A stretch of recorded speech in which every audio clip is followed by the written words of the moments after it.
ist auf Live-Übertragung, Mann. Ja, aber es ist auf Live-Übertragung. Ja.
Good evening, sir.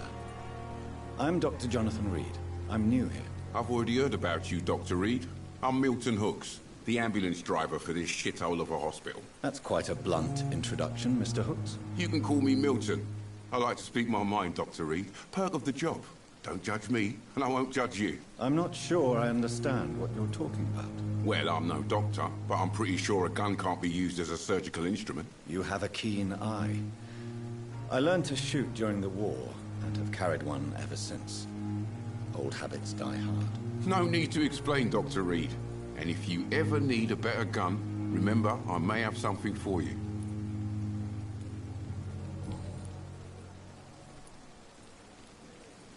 So what do you do exactly in this hospital? Apart from smuggling guns, I mean. I've been an ambulance driver since... too long, I guess. I bring sick people here night and day. It's a dirty job, but I get it done. Most of the time. Since you're on the front line, how is the sanitary situation in this vicinity? It's a complete disaster. It's even getting dangerous to enter some streets or buildings. Even the locals attack you. It sounds like things have been a bit rough recently. What's happened? Yesterday I got attacked by the patient I was bringing in. I escaped from the hospital's garden, but I lost my wallet when I was running. You left an infected patient outside the hospital? That's incredibly dangerous. Go there yourself if you want, but be careful, Doctor. I'd rather not bring your dead body back.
Are you really smuggling weapons through the hospital? And why not?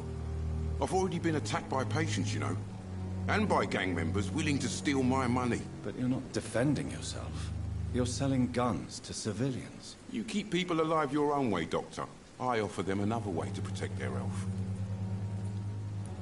How is the situation around here? You want to hear the situation is all right?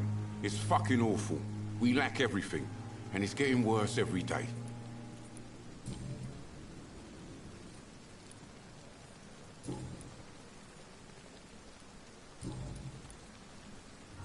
I'd like to see your goods. Wise choice, Dr. Reed.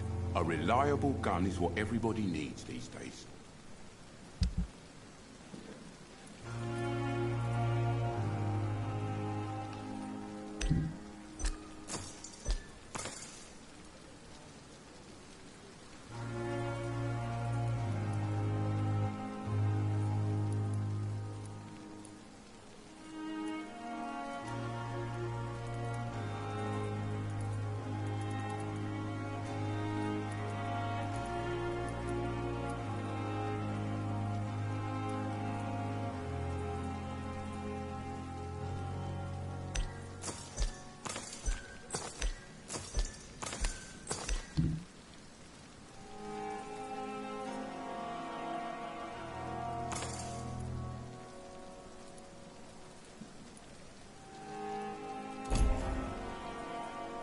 Good evening, Milton. Good evening, Doctor. Still trying to save lives?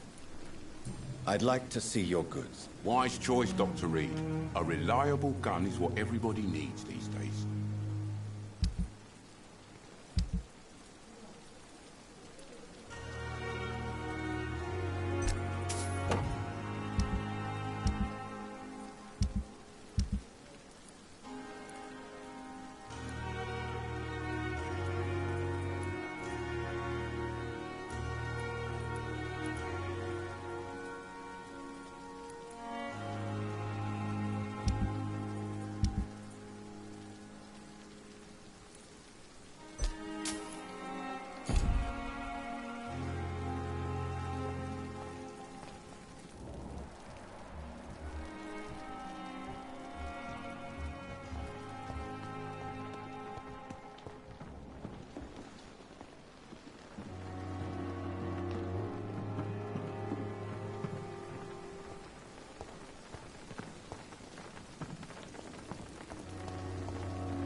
At least that mistress of the dark has stopped following me.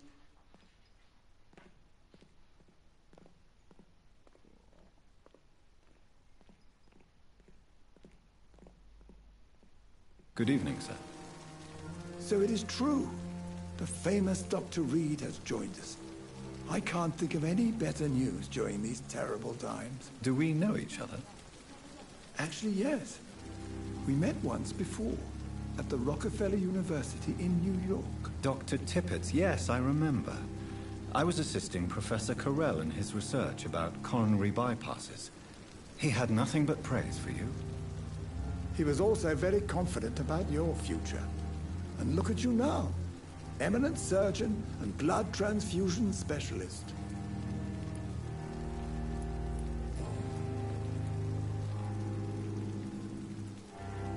What can you tell me about the staff in the hospital?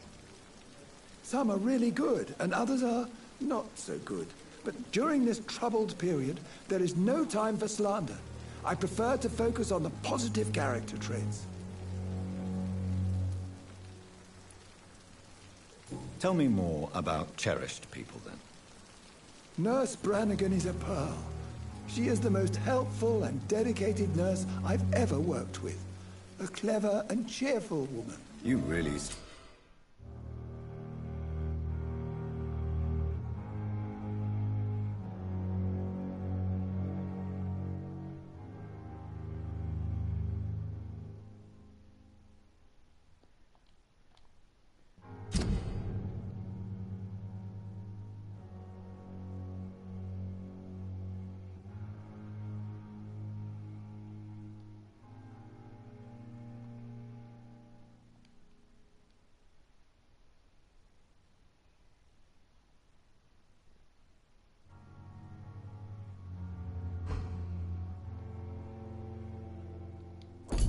seem to admire her skills. I'll go even further. If she was a man, she would be a damn fine practitioner. Any opinion about the management?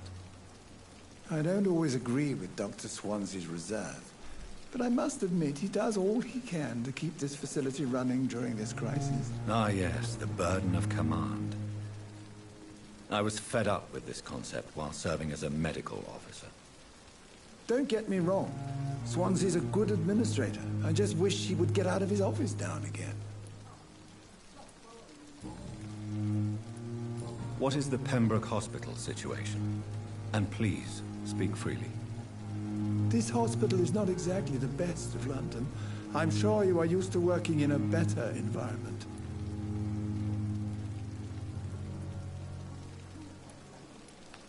It's more than enough. In any case, the personnel of a hospital are much more important to me than the building. Don't be misled by appearances, Dr. Reed. This hospital does not lack talented people. It just lacks hope. What is the Pembroke Hospital situation? And please, speak freely. This hospital is not exactly the best of London. I'm sure you are used to working in a better environment. It's more than enough. In any case, the personnel of a hospital are much more important to me than the building. Don't be misled by appearances, Dr. Reed. This hospital does not lack talented people. It just lacks hope.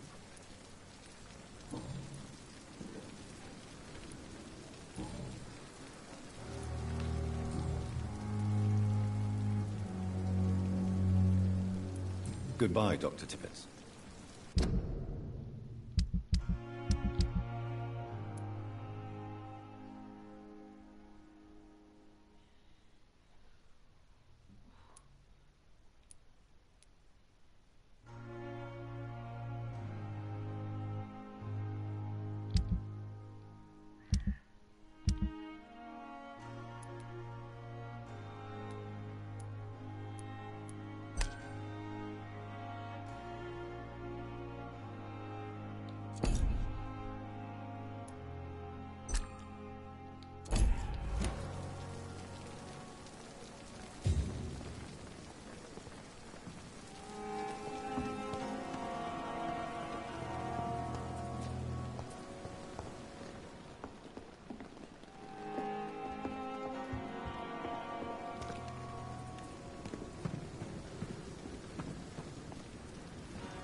Good evening, nurse. I'm Dr. Jonathan Reed, the new surgeon here at the Pembroke. Dr. Swansea has already told us about you, sir. I'm Nurse Gwyneth Brannigan. Welcome to the Pembroke Hospital. Did he really? It's a good thing I wasn't hoping to keep a low profile. All members of staff have already read about your new blood transfusion technique. Dr. Swansea made sure of that. I see. Well, I'm a little surprised, but I suppose I'll just have to deal with this unexpected notoriety. You must know, blood transfusions are Dr. Swansea's primary subject of research. He is convinced it is the future.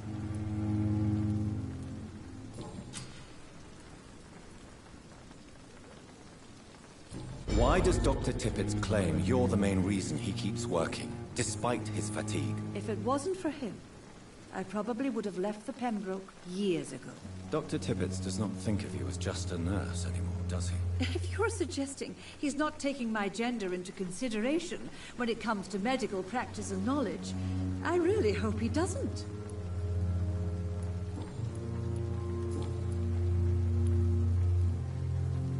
I'm not familiar with all the staff yet. Perhaps you could help me. Brilliant professionals, most of them.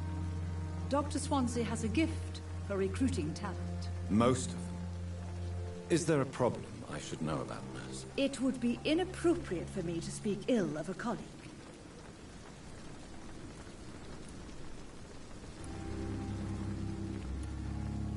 Is there anyone that stands out? Well, I have never met someone as dedicated as Dr. Tippett. He should be a standard for us all here. If only he were younger. Why should his age be a problem? I guess it's fair to say he's always pushing himself to the limits. He just doesn't know when to stop and get some rest. Nurse Brannigan, if you do know something, please tell me. Anything you say will be held in confidence. No. I may disagree with some conduct, but in the end, everybody is doing their best. How are things here? Not good, to say the least. We're struggling against an invisible enemy, more lethal than any bullet from a gun. It's hard, Doctor.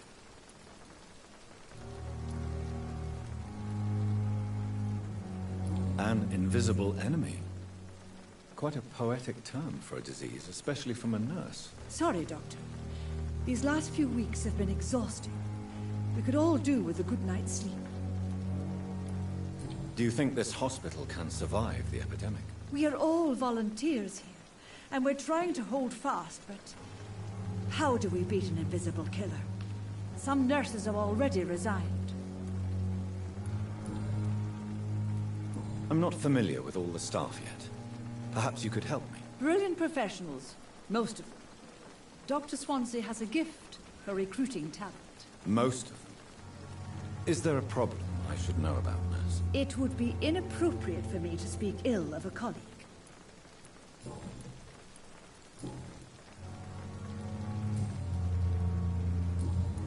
Goodbye, nurse. Call me if you need assistance.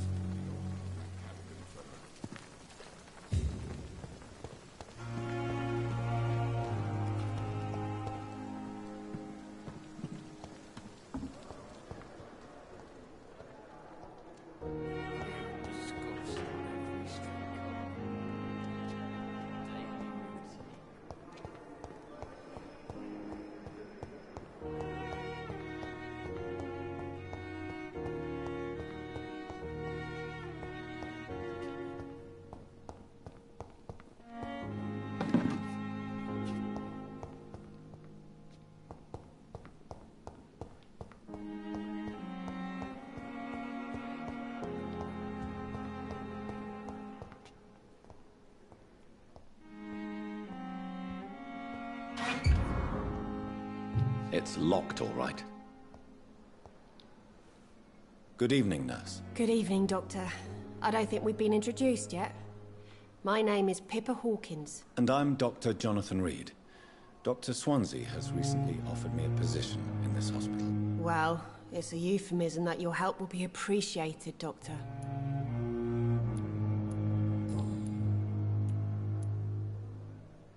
How long have you been a nurse? Well, long enough to see that the epidemic is winning.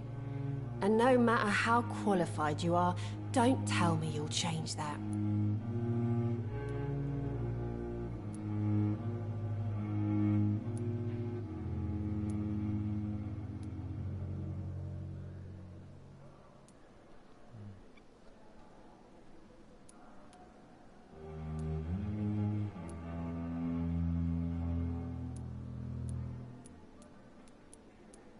You'd be surprised what dedication can achieve, Nurse Hawkins.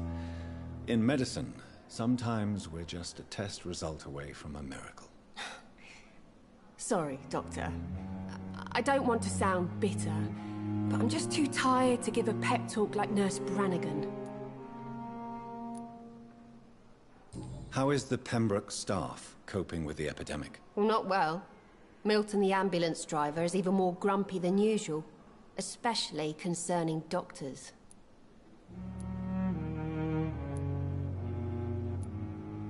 Why does Milton dislike doctors? I don't know. Just ask him. But be warned, Milton is not the chatty type. Why is Milton grumpy on a daily basis? Is it just an act? Milton's not the kind of man who's bothered about a bad reputation, whether he deserved it or not.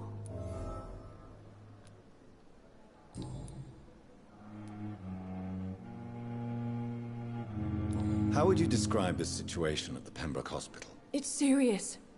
The flu is wreaking havoc amongst the staff and patients. We are running out of everything.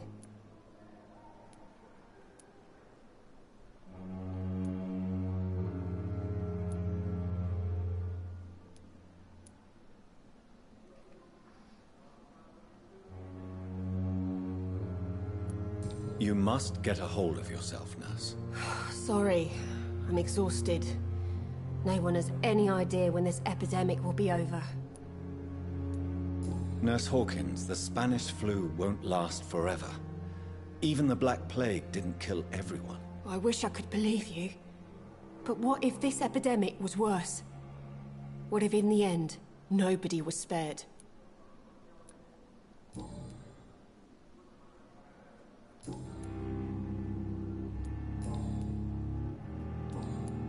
Goodbye, Nurse Hawkins.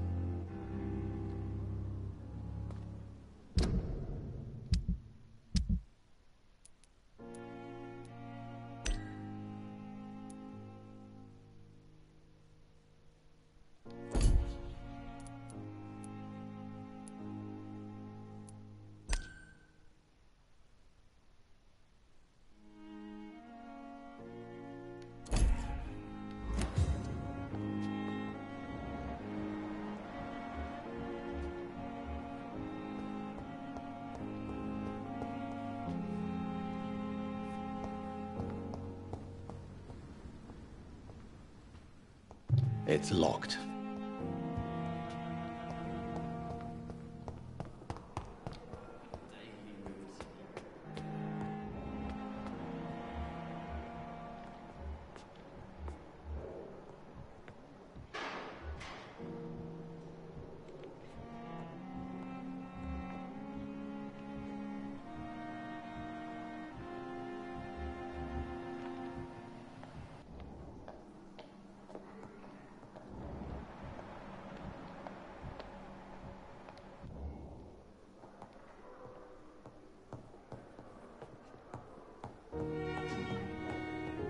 It's locked, all right.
This must be the place.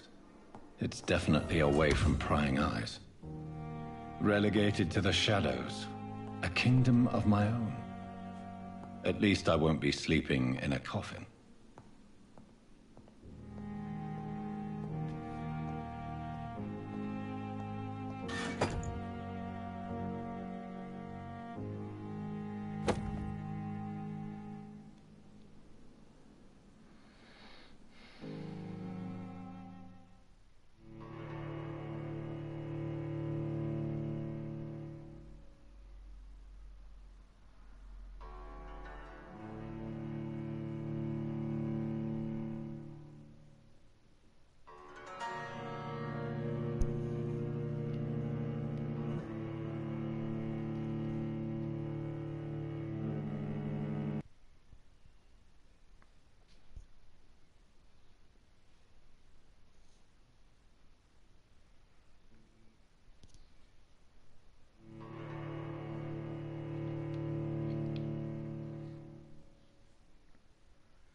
Endlich. Endlich sehe ich vernünftig aus.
Habe ich mich jetzt wieder umgezogen? Nee, nur...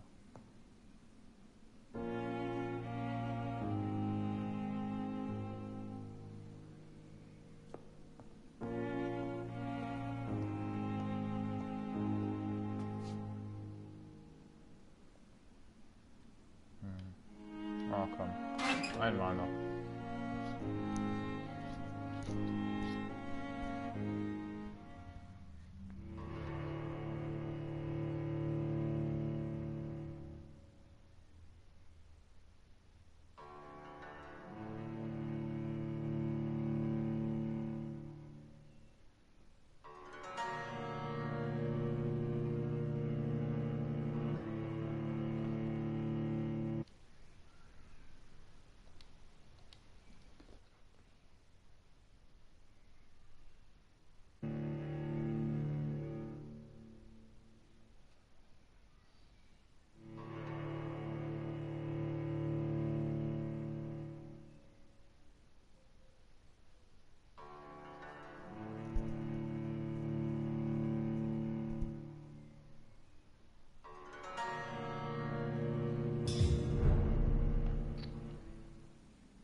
Bäume haben.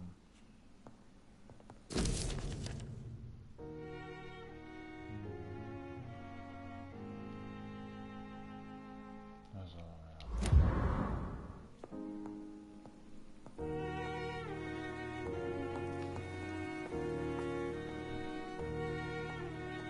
The flower's dying. It needs water.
William Bishop's blood is much more unstable than human blood and shows extensive mutation.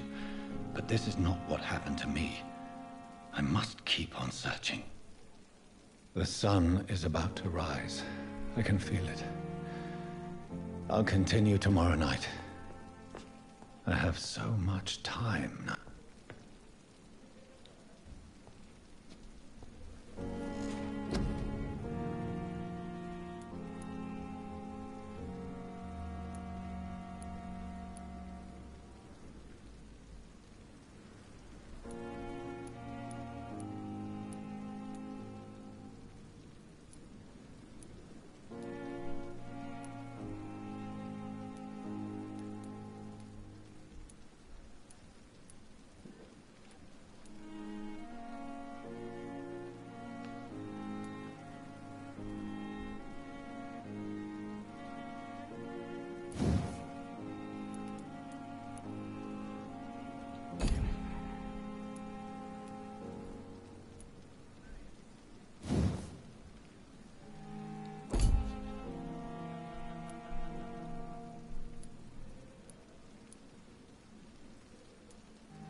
stay here until my research is complete.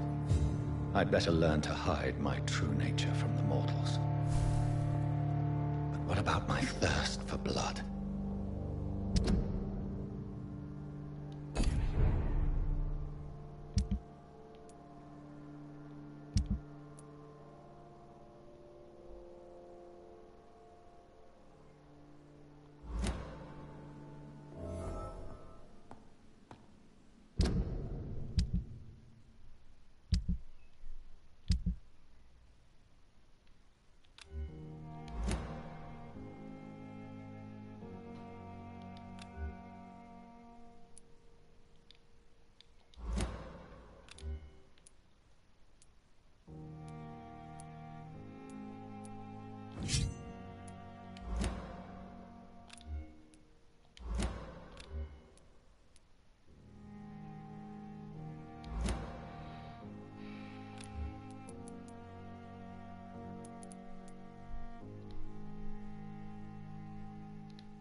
Dr. Swansea asked me to collect you, Dr. Reed. Hurry up!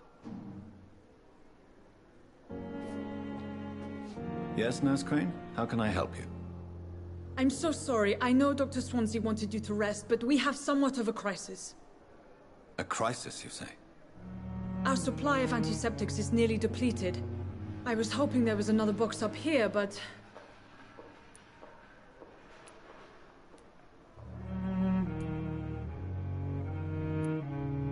What type of hospital are you running? No antiseptics? You have been away too long, Doctor. With the war and now this epidemic, supplies have been running scarce for months now. I may have a solution. In France, during the war, drugs shortage was a daily problem, and we had to use our wits to overcome the shortages. However do you mean? If combined correctly, certain household chemical products can be used in a pinch instead. Now, where's the hospital storeroom? The storeroom? Fat chance. This is the Pembroke, and space is luxury we don't have. Everything used to be stored in the old morgue. Perhaps I should look there first. Where is this morgue? It's the large building behind the hospital. You'll need to go in the back door because it's been sealed off for sanitary reasons. Take this key. It opens a small back entrance at the end of a narrow street. The abandoned morgue behind the hospital. A small door at the end of a narrow street. On my way, then. Thank you, nurse.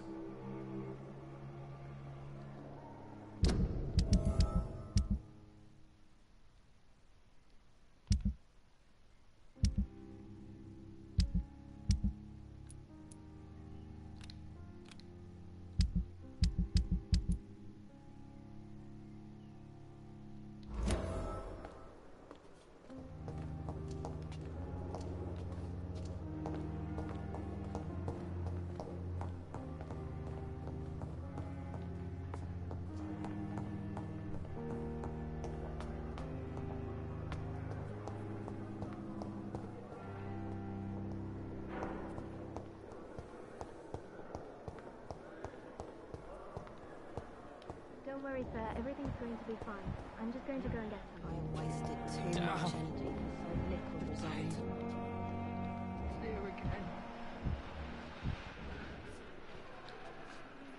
Good evening, miss. I'm Dr. Reed, the new surgeon at the Pembroke Hospital. And who are you? Your name has no meaning to me, mortal. You're nothing but dust blown by the winds of eternity. I beg your pardon? What are you begging for, mortal? My clemency? Well, tonight maybe I'm inclined to mercy. You'll never forget the night you met Thelma Howcroft. You keep calling me mortal. Why is that? And if I'm mortal, what are you? Well, Dr. Reed, if you must know, I'm a vampire.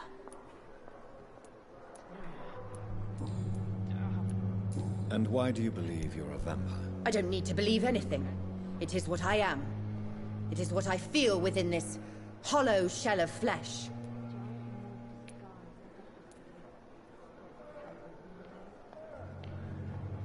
I see. Have you ever heard of Cotard's syndrome, Miss Howcroft? Never. It's a mental illness discovered by a French neurologist named Jules Cotard. The affected patients are delusional.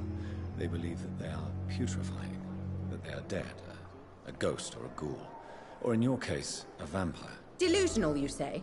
Oh, sad and petty mortal. You can't even begin to understand the concept of immortality. And you think it is I who am delusional. Please, describe to me how you feel. What is it like to be a vampire? I can hear my body crumble from the inside as my flesh cracks and fades. I sense the last pulse of postulant blood within my drying veins. I need new blood. I'm assuming you must be a patient here. Am I right, Miss Howcroft? It's only a cover. To hide from my enemies. I can leave whenever I want. As a woman, a spirit, fog, or bat. Who are these enemies you mentioned? Can you describe them? I cannot say for sure. But I sense their eyes on me from nearby. I feel them watching me every time I visit the garden near the morgue.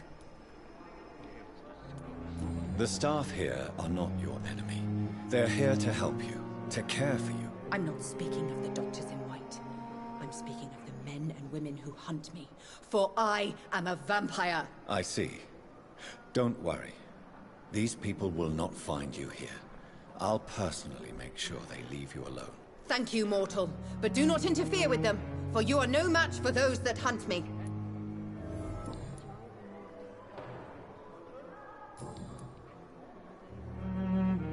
I'll leave you, Mistress of the Dark, to your nocturnal activities. Time has lost its effect on me.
But the suffering continues.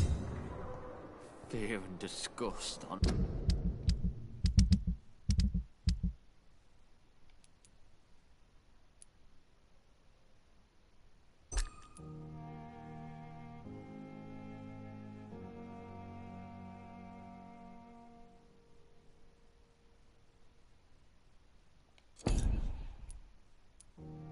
Every street corner. Good evening, sir. Can I help you? Unless you're here to fix my face. No. I don't think you can help me. I'm Dr. Reed. I've recently taken the position of head surgeon here. War injuries, am I right? You guessed right, Doctor. German shell took my pretty little mug right off. But they still call me Thomas Elwood.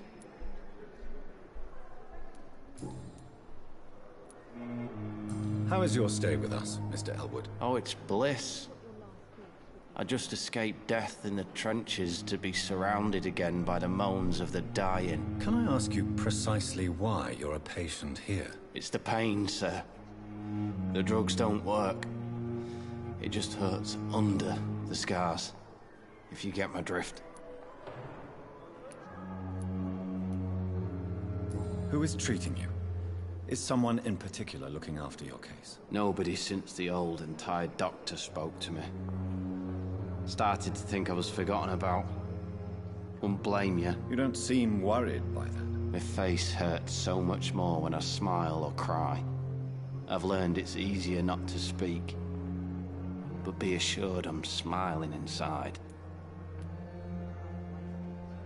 Can I do anything for your pain? Nurses gave me a bunch of pills. No effect. Told you. It's like the flames are under my skin, burning away.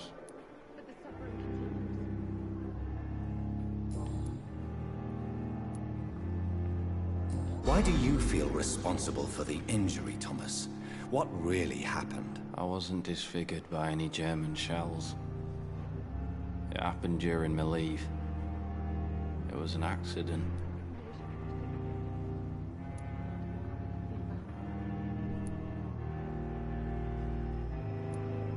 Why lie about it? Come on. It's one thing to come back disfigured by the Germans, and it's another to get injured in an accident that could have happened to anybody.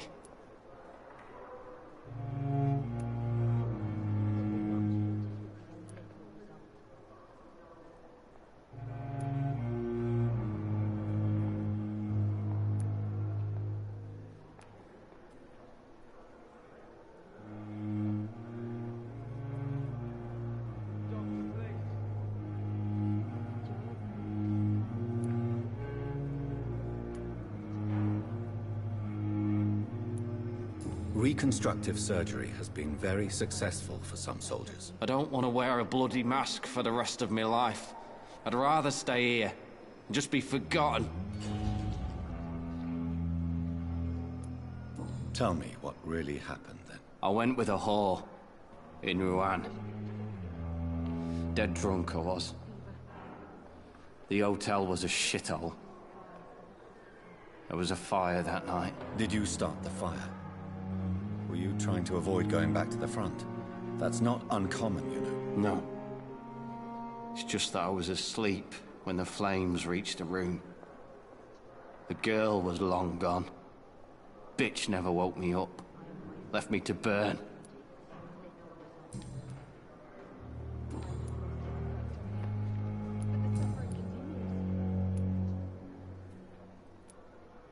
Where were you stationed, sir? Did you serve for long? I really don't want to talk about all this shit. No offense. I was pushing too much. I served in France myself. I just wanted to know what happened to you. You were an officer, weren't you? Then I doubt we fought the same war, sir. No offense. How close are you to Miss Horcroft? Are you aware that she thinks she is a vampire? To wait for her next nibble is the best reason to stay here. Every time she approaches my bed, she treats me like something tasty. A normal person. Aren't you afraid? She may hurt you if the game goes too far. She's quite harmless, I can assure you. Her head's broken inside is all. While I'm busted on the outside. But she's still beautiful. Living proof that there's hope for me.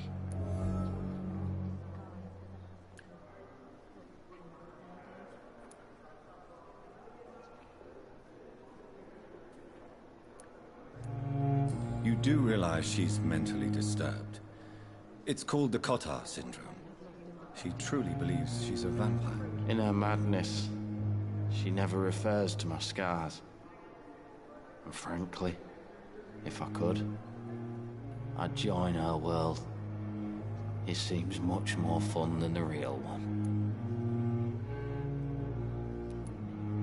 So do you let her bite you?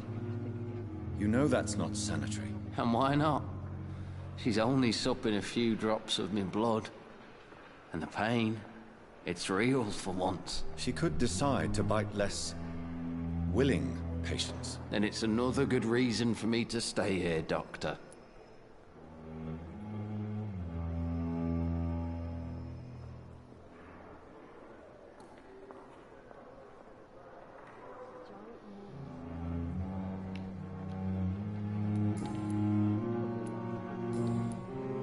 Goodbye for now, Mr. Elwood. You disgust. Good evening, Mr. Elwood. Evening, Dr. Reed.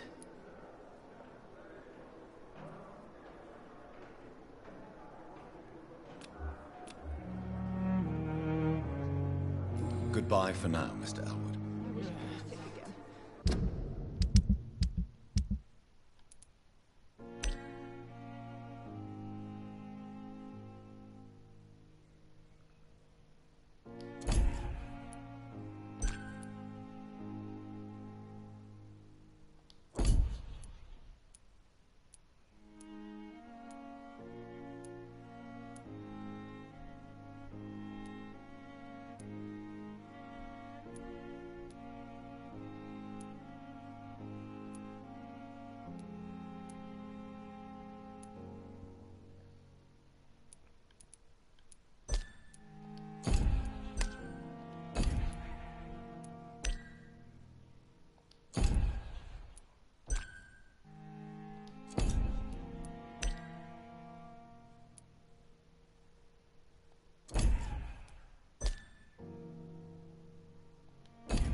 Blood boil with the fever. The pain. It's here again.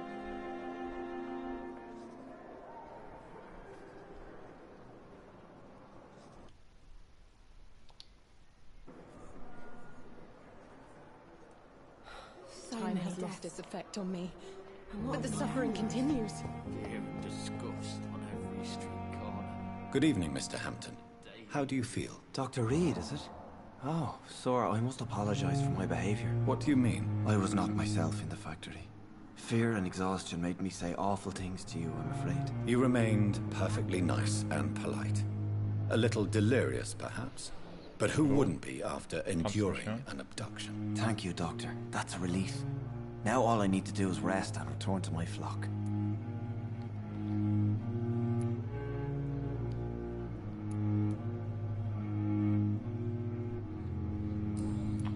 Ach, das ist der am Anfang, der fast von dem Vampir getötet wurde.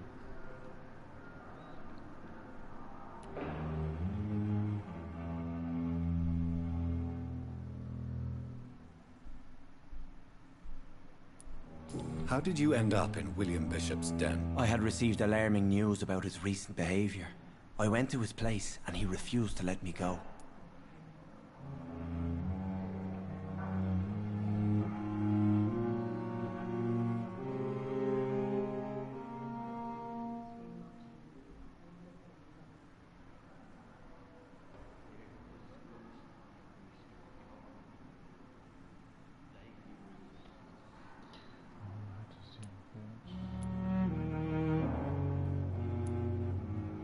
Why did he abduct you? William was an alcoholic. His addiction suddenly changed to blood. I don't know why. Just like a patient I met here. This Miss Hawcroft.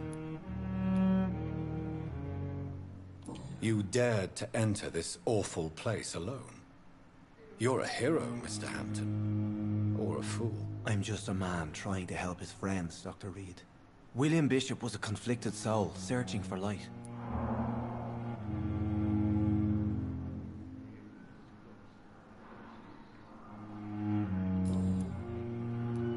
Do you know Tom Watts, the bartender from the Turtle? I met him before I found you in the canning factory. Tom? Yes, of course. Always the helping hand, good old Tom. Without men like him, corruption and despair would have wiped out the East End long ago.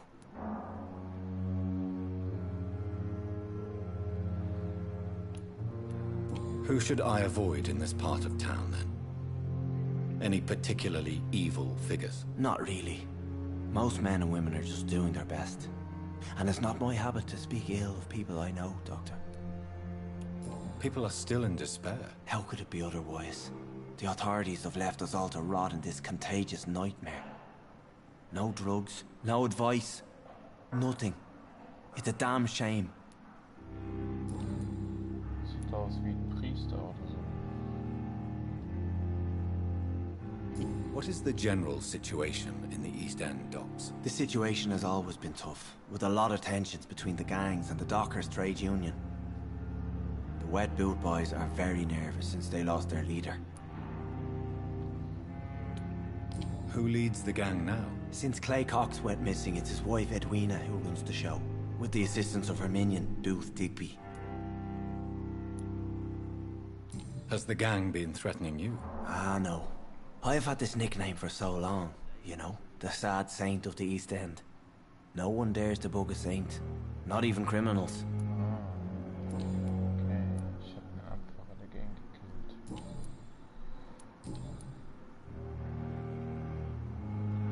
What do you do for a living, Mr. Hampton? I can't help but notice the cross around your neck. I manage a night asylum for the poor and homeless of the docks. And I try to guide the lost and hesitant on the right path to our Lord.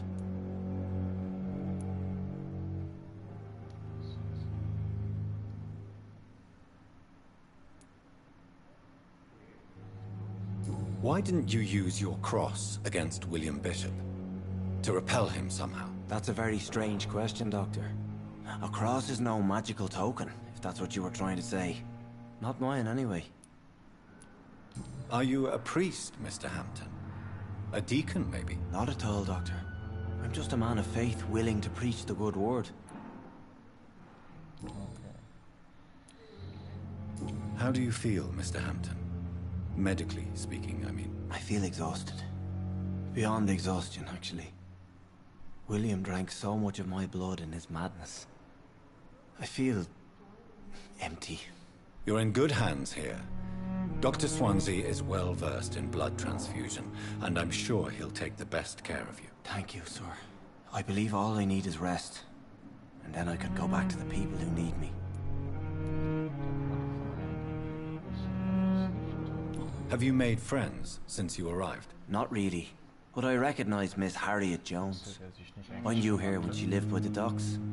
That poor woman had such a miserable life. You never came to see her here at Pembroke? Receiving visits when sick can be an important part of the healing process, you know. We're not just bodies. You're preaching to the converted now, Doctor. To be truly honest, I thought she was dead. She left the docks many months ago. Goodbye, Mr. Hampton. We'll talk again later.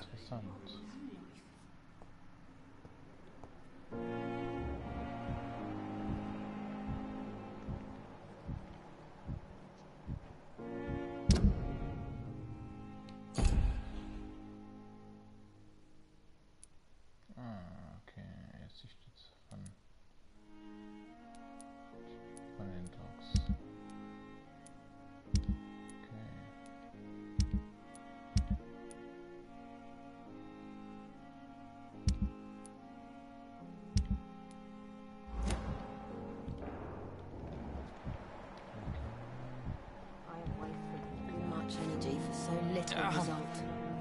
The pain.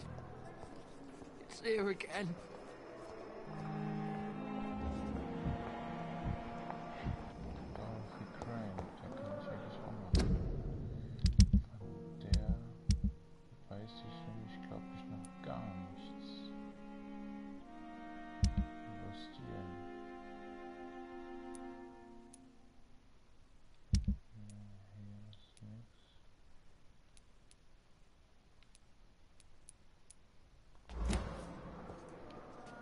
Yes, Doctor?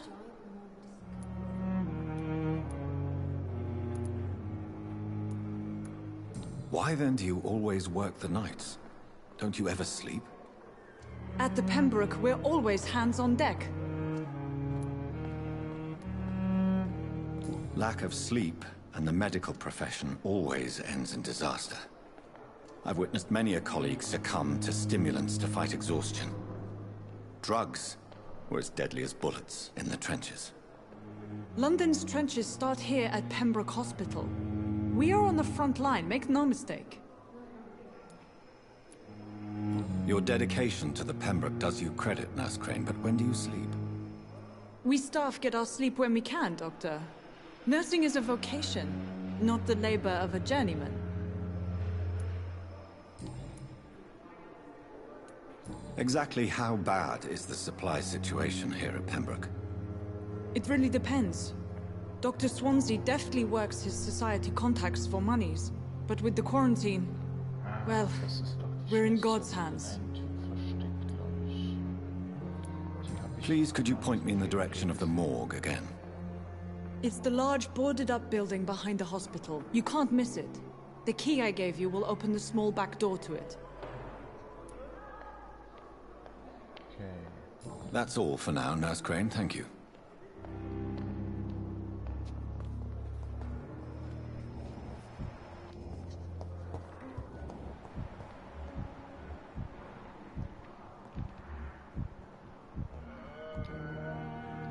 Good evening, Doctor.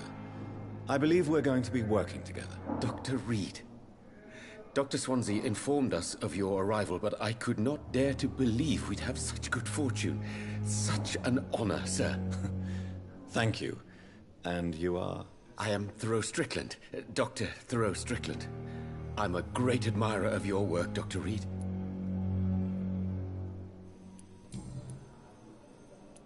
Please, could you tell me something about yourself? I'm a great admirer of your work concerning blood transfusion, Dr. Reed.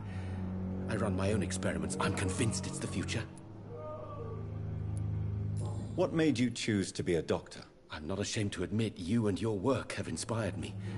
I am honored to have the opportunity to work by your side.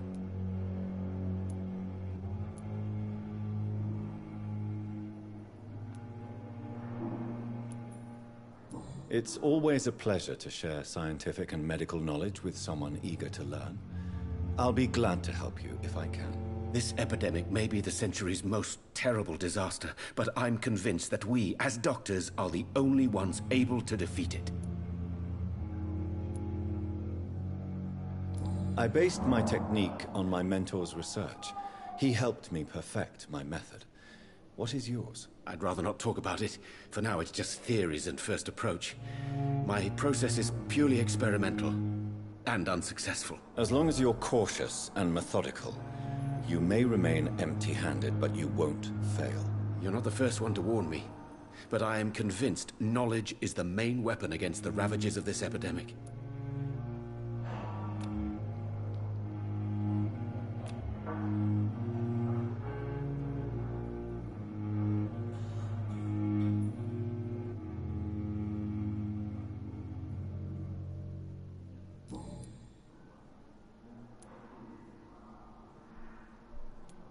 What can you tell me about the Pembroke? Well, it has always been an honor to work with Dr. Swansea. But with your arrival, I can't think of a better opportunity to learn about blood transfusion. You seem quite optimistic.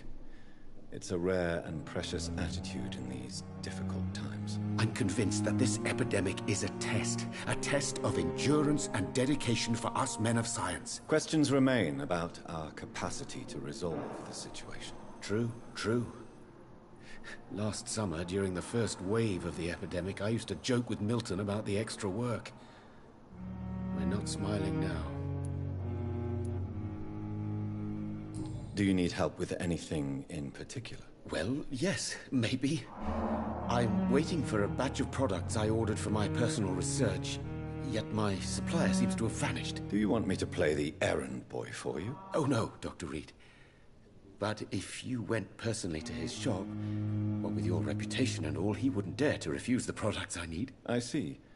Well, give me the address, for I may pass by if I have time.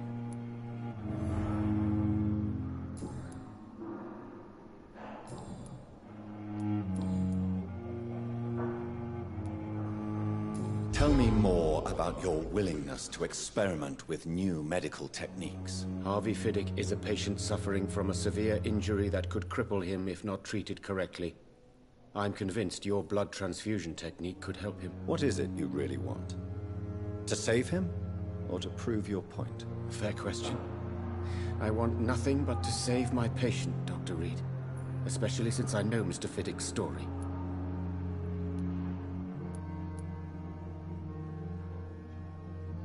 Tell me Mr. Fiddick's story. Our first diagnosis was compromised because Mr. Fiddick lied to us about the real origin of his injury. He first claimed it was an accident. But why would he hide such crucial information from us? Because he is a proud father, ashamed of putting his children at risk because of his own negligence.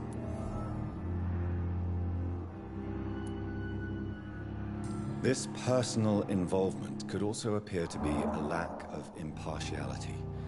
You must know that a good surgeon must remain neutral. I agree. But that does not excuse Dr. Ackroyd's behavior. A man who did not even take time to converse with his patient. Do you think keeping his distance was a mistake? All I know is that I'm taking care of human beings with desires, hopes, and fears. Not some biological machine comprised of blood, bones, and flesh. Goodbye, Dr. Strickland.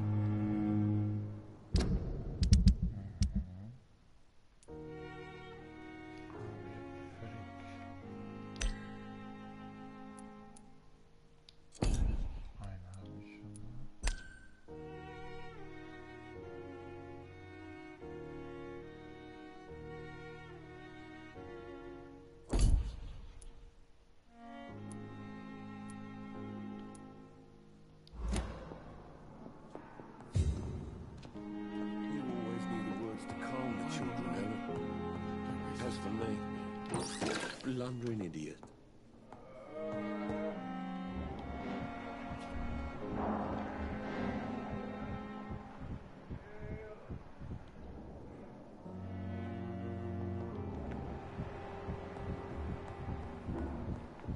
It's locked.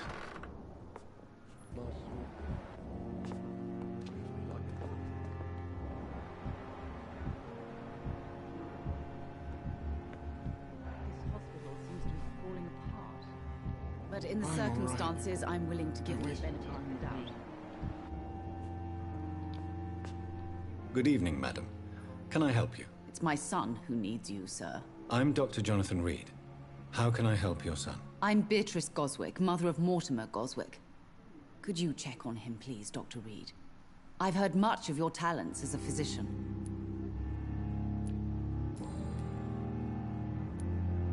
What can you tell me about yourself, Mrs. Goswick? Not much to say. Just take care of my Mortimer and I'll cover all the expenses. That's all that matters. Are you really that rich? Most of the patients here are of a more humble origin, if I may say so. Yes, thanks to my husband. May he rest in peace. I can cover any needed medical expenses. May I ask if you have an occupation, Mrs. Goswick? I'm a teacher by profession. I teach young women who are more ambitious about their futures than their families.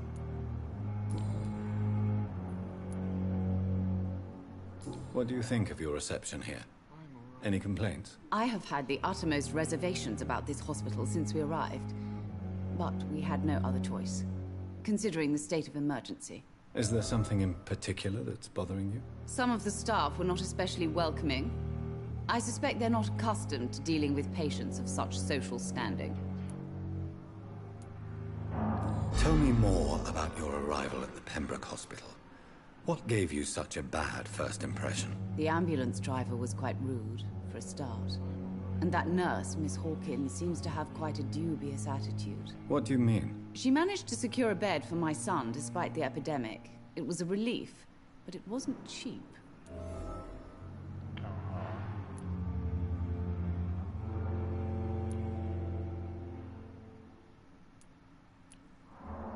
She charged you for a bed? Yes, and I paid without question, considering the urgency of the situation. I share your concern, Mrs. Goswick. Be sure that I'll talk to the people involved. I don't expect compensation, Dr. Reed. But I'm aware such behavior would not be tolerated in other hospitals.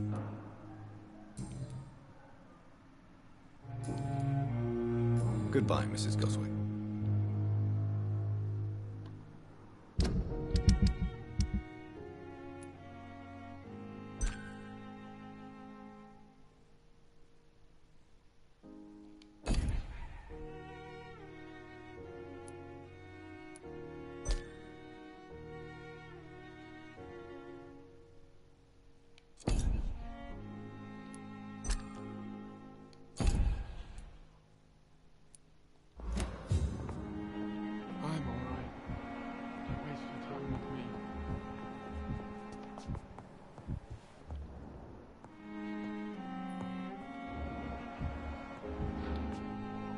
Good evening. I'm Dr. Reed. Can I help at all? No. Really? Why are you here, then? I don't want to talk. My throat hurts too much. I suppose that this pain is the reason you're here. Is someone taking care of you? Yes. And no. Could you at least tell me your name, sir? Mortimer. Mortimer Goswick.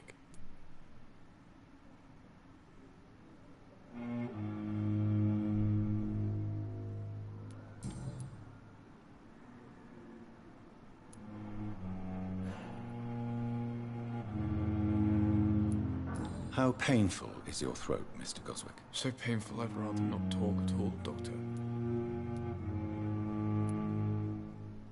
I'm sure you realize a doctor and his patient have to communicate, sir. Would it help if I gave you some paper and a pen? Not really. I see. Then maybe it's not just your throat that hurts, Mr. Goswick. Perhaps your sore throat is just the consequence of something more hurtful. Yes, maybe. But I don't want to talk or even write about it now. Why did your mother have you hospitalized here? She seems convinced this is a bad hospital. My mother just wants the best for me. She won't rest while I'm here.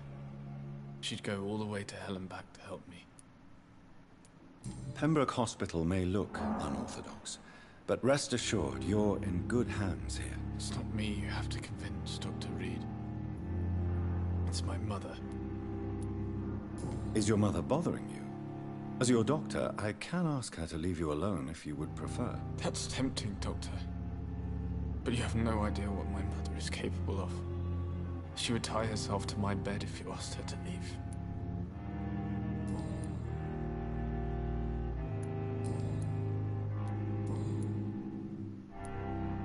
Tell me about yourself, Mr. Goswick. I don't want to talk, Doctor. I have to go now, sir. But don't hesitate to contact me if you need any help. Good evening, sir. Doctor.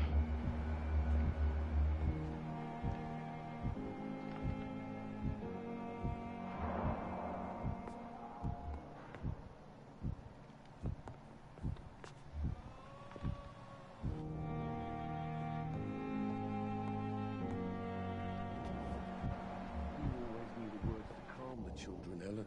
I'm all right. As for me, don't waste your time with like me. an idiot.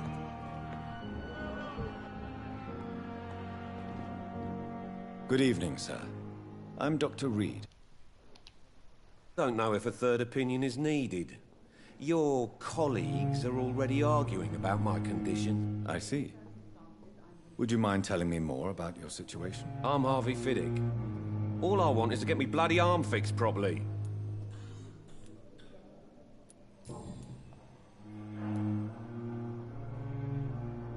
Tell me about your injury, Harvey. Why do you feel so guilty about it? My wife died because of me. And now I may lose everything because I've been careless enough to hurt myself. What an arsehole.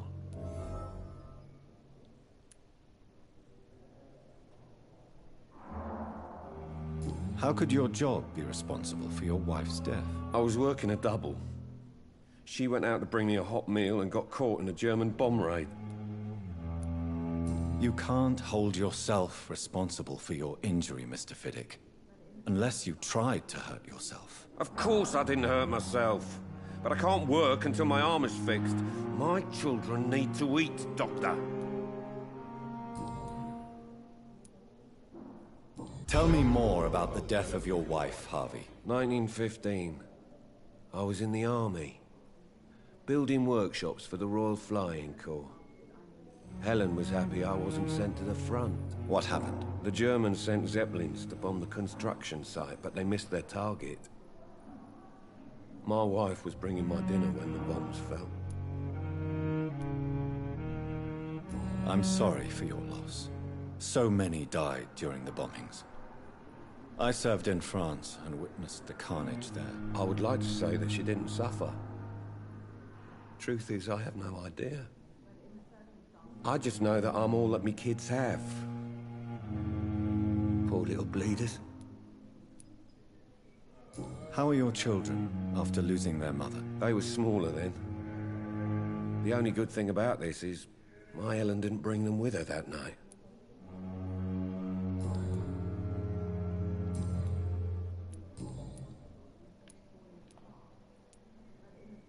Tell me about yourself, Mr. Fiddick. I'm just a regular guy waiting to get his arm fixed, so I can return to work. and to my family. I was more curious about what you were doing before being hospitalized. I'm a carpenter. And a good one, too. But that means I need both arms to feed my family, Dr. Reed. Are you satisfied with your treatment here? Well, it's clear that I've chosen a bad time to be injured. Forgive my bluntness, but you seem overwhelmed by cases of the flu. I won't lie to you about it. I'm afraid we are. Are you sure you don't want to operate yourself, Dr. Reed? I have the feeling you're very capable. And your colleagues seem to think so too. In other circumstances, you would be right. But for now, I don't think I can take on the responsibility. My apologies. Tell me about the doctors who are arguing about your case. Strickland and Aykroyd. They both want the best for me, but there's a lot of pride there. Doctors are no different from carpenters, it seems. What do you mean? I often had professional arguments with rivals on a building site. Difference is, I disagreed about wooden nails, not flesh and bones. Goodbye for now, Mr. Fiddick. I'll see you later.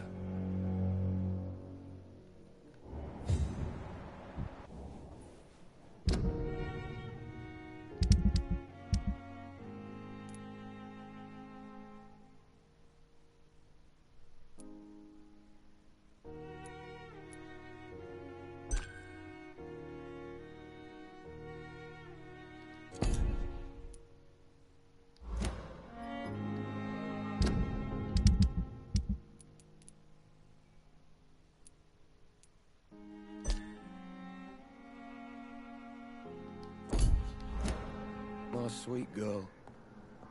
Reads me like a book.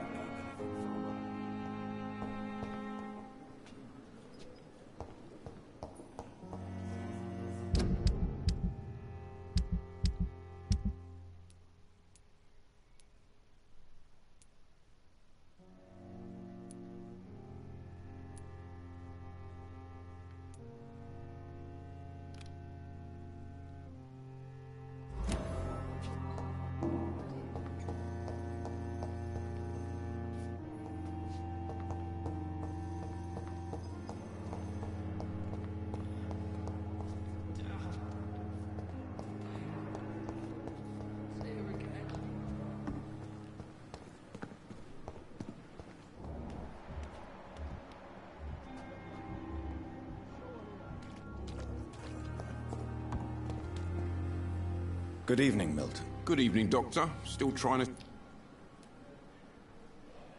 I'd like to see your goods. Wise choice, Dr. Reed.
Scowl voices in the garden. I should investigate. If they were to find somebody.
I cannot enter.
So, Mr. Hooks and Nurse Hawkins are an item. Those two have hidden their affections well.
Good evening, Milton. Good evening, Doctor. Still trying to save lives? I have some good news, Milton. What? The epidemic's over? I retrieved your wallet, with all the money and a certain picture. Well, yeah, Pippa Hawkins is my girl. So what? Is it the difference of skin colour that bothers you? Not at all, Milton. Good. Please, take this money anyway. To remind you to keep your mouth shut. Not everybody is as broad-minded as you, Dr. Reed.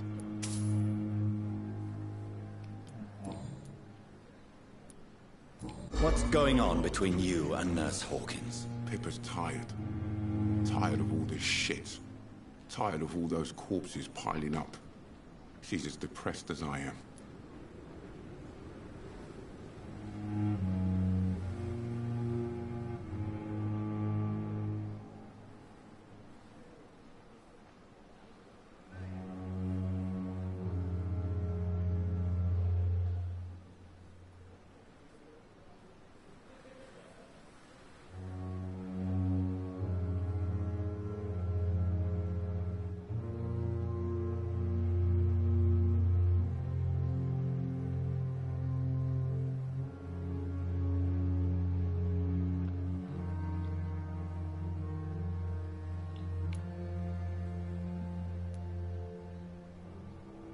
You do realize you could both get fired. Hospital staff are not meant to have intimate relationships with one another. Come on, Dr. Reed. Do you know how many rules are broken in this hospital every day just to keep it running? There's nothing wrong with what we're doing. During the war, I witnessed a few couples just like you come together in difficult circumstances. It can be very damaging. Maybe you're right. But we support each other, and that's all that matters.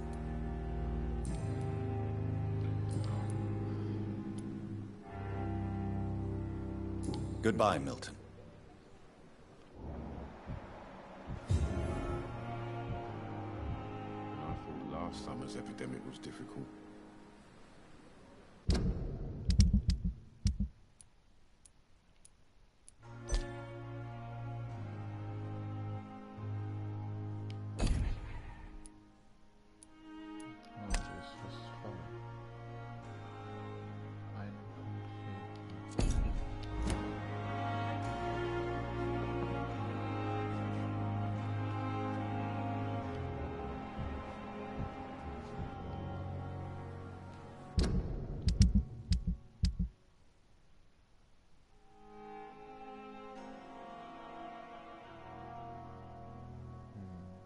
Ich das denn erhöhen?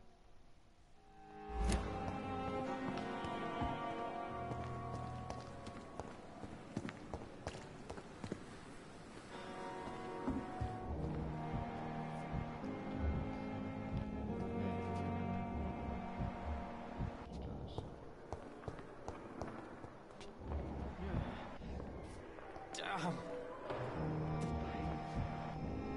It's here again. Good evening, Nurse Hawkins. Good evening, Dr. Reed. I'll be back in a couple of minutes.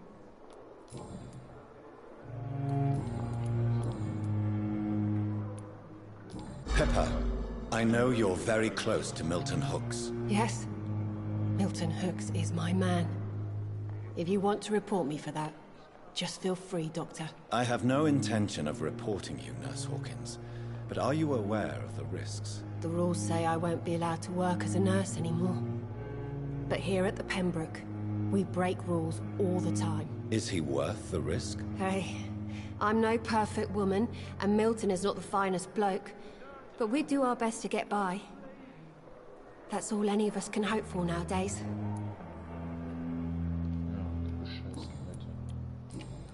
Ob das so richtig ist? Goodbye, Nurse Hawkins. Scheiße, mir fehlt noch seine Sache.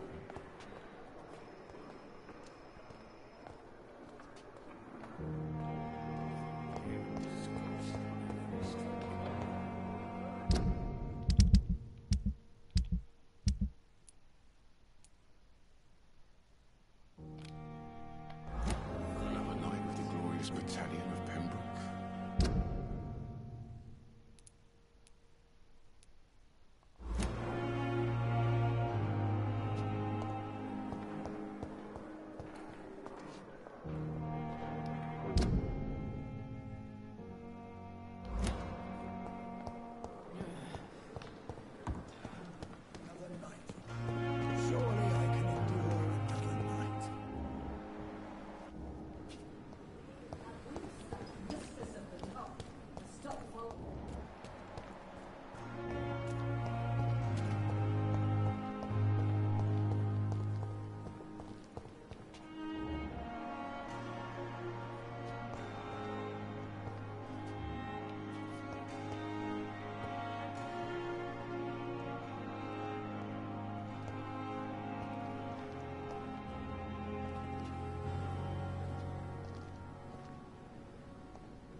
It's locked, all right.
Good evening, Dr. Tippett.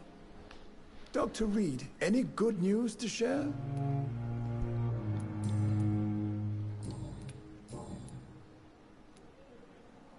You're exhausting yourself, Corcoran. Maybe you should think about preserving your strength. No. We must keep on healing all those poor souls. We are the last rampart before chaos. Once more unto the breach.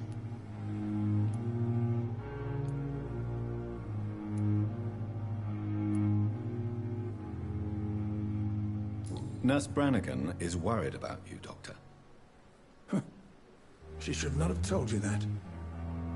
I will have a word with her. You don't have to blame her for her honesty. I'm not that kind of man, my dear Jonathan. Actually, Nurse Brannigan's opinion is the only one I may listen to.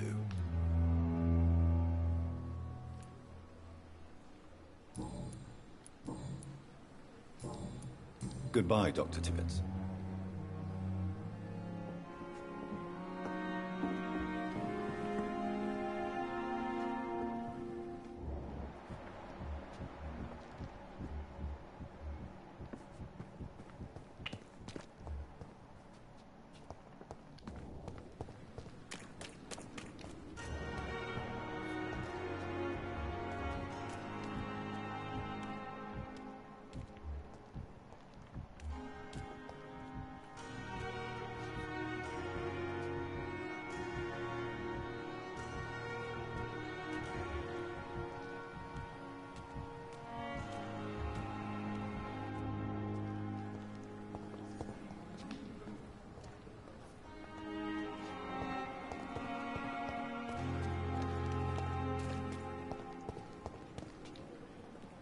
Good evening, Milton. Good evening, Doctor. Still trying to save lives? I'd like to see your goods. Wise choice, Dr. Reed. A reliable gun is what everybody needs these days.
Good evening, sir.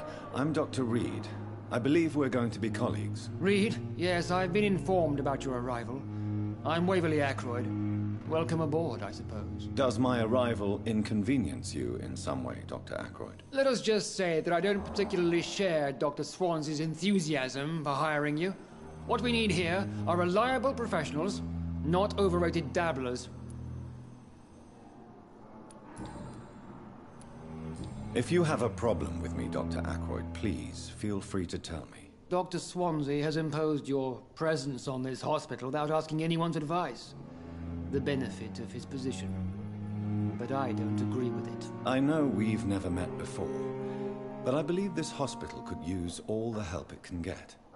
You will agree with that, I'm sure. Oh, but I have heard about you, Dr. Reed. Of course, you can't say the same about me, since I have not wasted my time courting the press.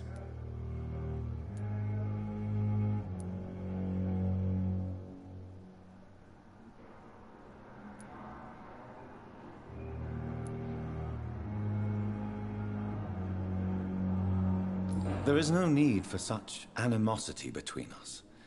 Don't you think the epidemic is already enough to deal with? That is one point we could agree on.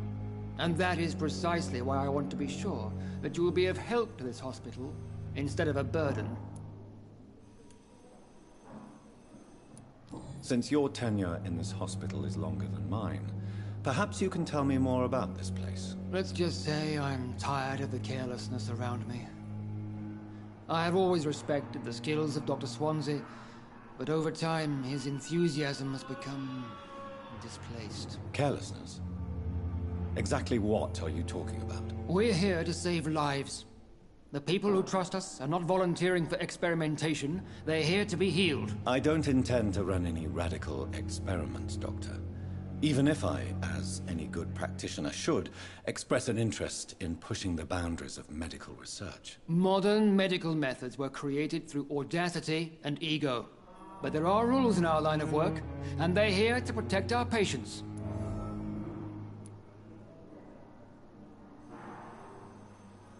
Tell me, Waverly, what do you think of Dr. Strickland's enthusiasm for his experimental research? Strickland is playing with his patients' lives for pride and glory. Now that, sir, is unethical. Are you thinking about something in particular? Harvey Fiddick needs delicate surgery. I believe we should stick to the usual procedure, but my young colleague obviously disagrees.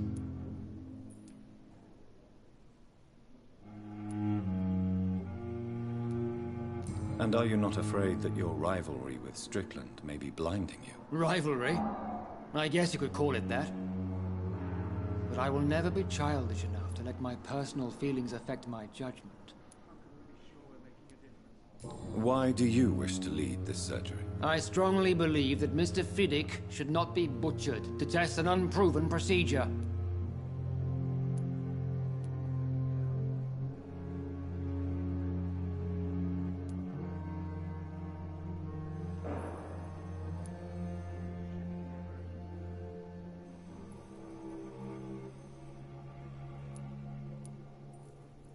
If you are going to lead this surgery, I'm trusting you to assume the consequences of your actions, whatever the result. I'm not the kind of man who runs away from his responsibilities, Dr. Reed.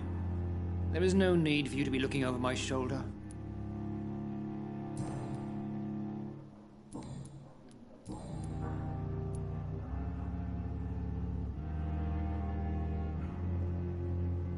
I don't know what you've heard about me, but I have already proved my value as a practitioner. I don't question your skills, Dr. Reed, but your motive.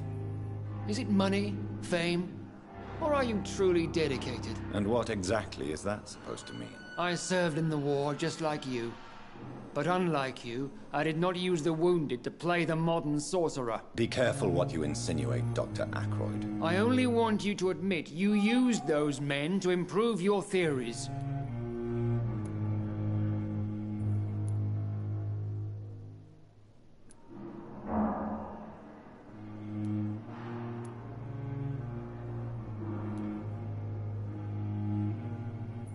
Knowledge has always been and will remain our main weapon, and it has always come at a price. And personal initiative. It is not a question of initiative, it is a question of integrity. These men and women have put their faith in us, Dr. Reed.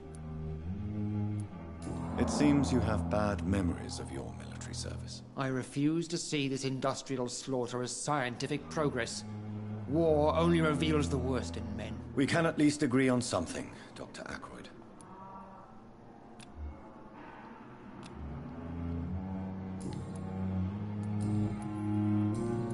Thank you for your time. We'll talk later.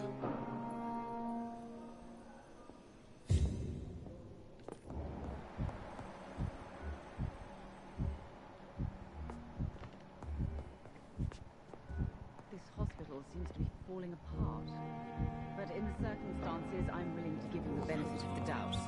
I'll never steal.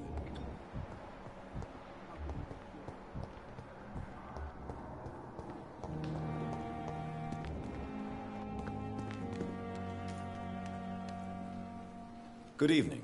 I'm Dr. Reed. Always a pleasure to meet a colleague, sir.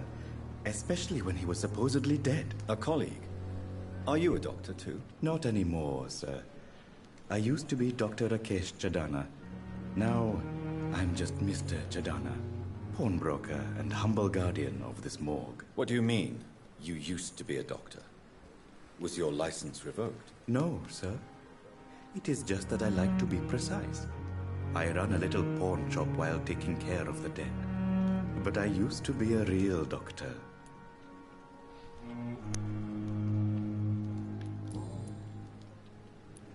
Are you afraid or uneasy being surrounded by so many corpses? Why should I? These bodies are empty vessels. Flesh left to decay. Poof. No soul anymore. All gone. An interesting point of view. And quite an exotic one, too. Most people fear, or at least have a respect, for dead flesh. Sir, as a medic during the war, I learned to face my death and the death of others. It's the pain we have to tame, not death itself.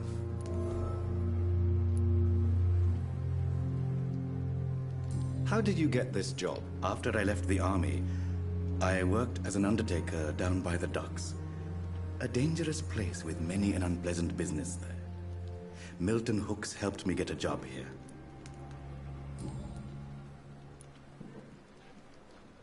Have we met before? I don't think so, sir. Why? When we first talked, you said you were glad to meet me since I was reported dead. Funny story, sir. Your sister came here a few nights ago. You were missing, and she was looking for your body. She must be very relieved now. Do you work here alone? Yes, very easy work, sir. All I have to do is watch a few bodies. The situation was very different when the main morgue was still open. Why do you have to watch these bodies? Because these poor fellows have no names. We keep them in case someone comes looking for the missing. Sadly, very rarely happens. Why close the hospital's main morgue? It was for sanitary reasons after the beginning of the epidemic. Cadavers had to be moved to the nearest mass grave.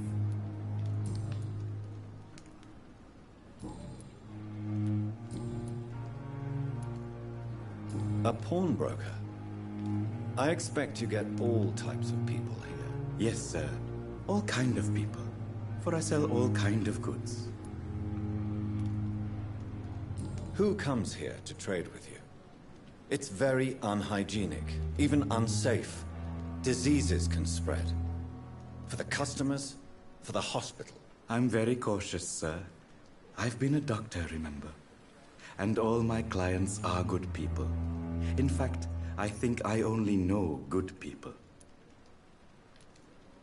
What kind of goods? With the quarantine, it's not always easy to buy things. So I trade, I exchange. Some people sell, some others buy. I like to help. Since you're not afraid of dying, do you believe in life after death, Rakesh? No. I believe we must do all the good we can while alive. For our time is short, and the obstacles are endless. Do you think you would enjoy immortality as a concept? I don't think so. Don't mistake me. I love life, and I'd like to live a long life. But everything has to decay, sir. Even goodwill.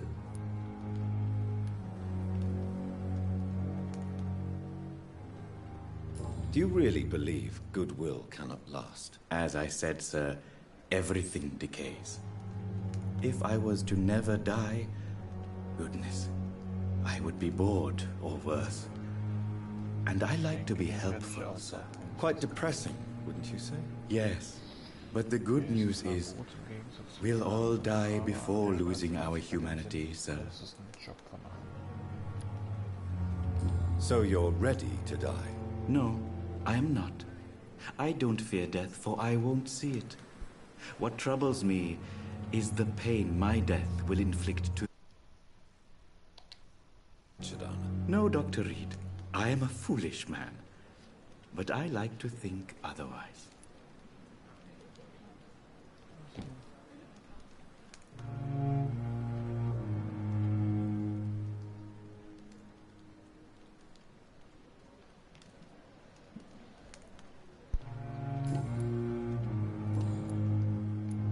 Please show me what you have to sell. Of course. It's just trinkets and curios, really. But I'm sure they can be useful.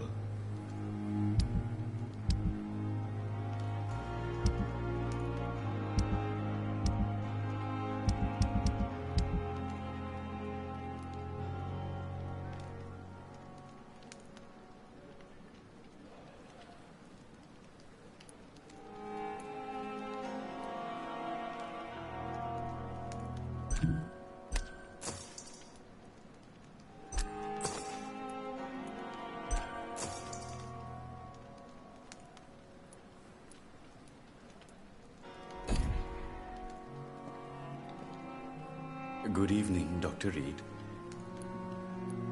Please show me what you have to sell. Of course. It's just...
I'm sorry you ended up with medical bench, sir.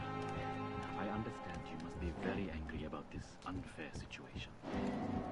I managed to... It's locked. ...in the same mass grave as your wife. I hope that might help.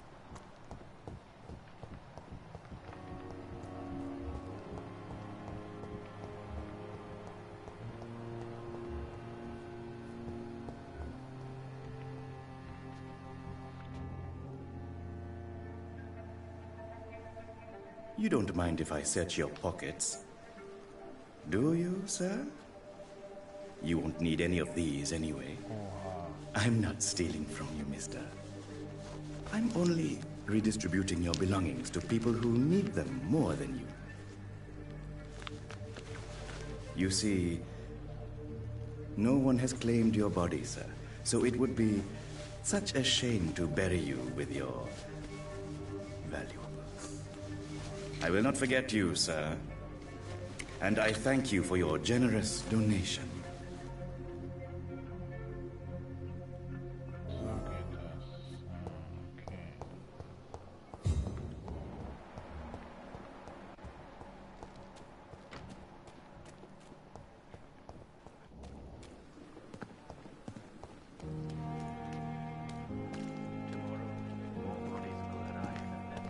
It's locked, all right.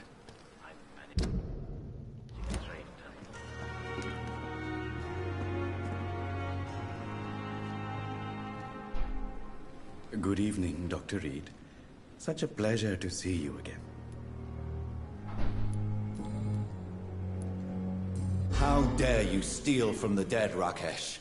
Is that what your pawnbrokers is really about? These people are dead, sir. What they possessed could be useful for the living. And I'm sure they would agree if they could speak.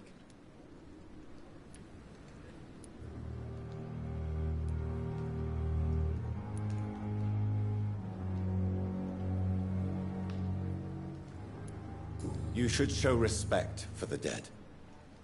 What about their loved ones who may treasure these items you sell? The bodies I watch over are the unwanted and undesired, sir. I would never deprive anyone of their family artifacts.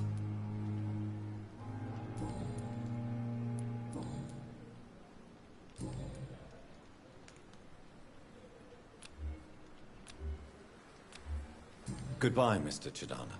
It never ceases to amaze me how you, the dead, seem peaceful and lost at the same time.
Here again. It's locked.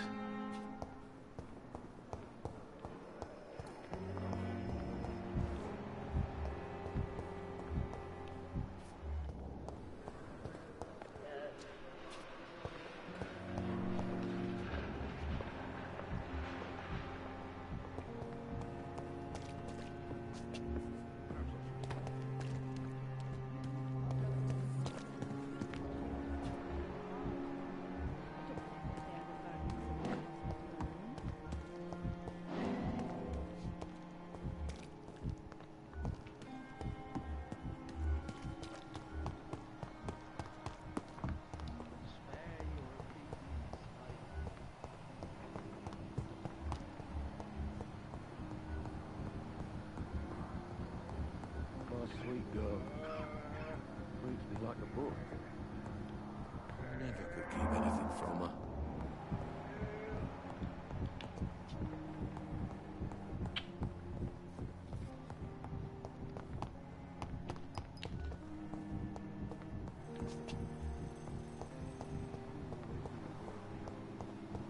Oh, wie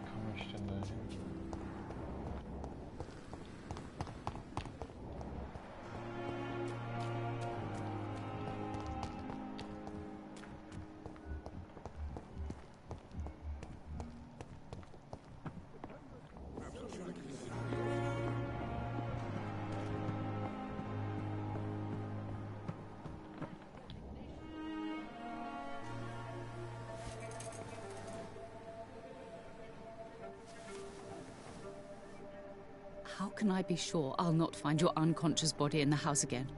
I promise you, you'll not find my unconscious body. For God's sake, how can you say such a thing? How can you refuse to listen? I tried to warn you for so long. No, I won't let my only son die. You promised me you'll stay alive. Your son lied to you, like the whole world lies to us.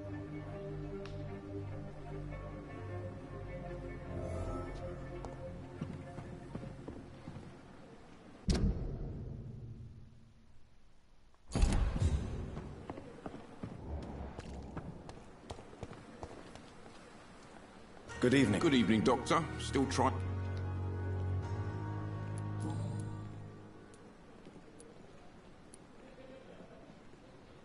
Admit it. Nurse Hawkins is more than your lover. She's also your partner in crime. Of course she is. How else could I tell which bed is free? I need to know that. Have you no shame? Don't you see the city is crumbling down? Today, people are ready to pay to get a hospital bed. Tomorrow, we may be fighting for food. Tell me why you're extorting money from some of the patients here. If a patient wants a bed, he'll have to pay me a little fee. That's all. Where did you get the idea for such an immoral scam? Funny you should ask. The first time it was from a patient who bribed me to get a bed. It's only then I realized I could make a fortune. Goodbye, Milton.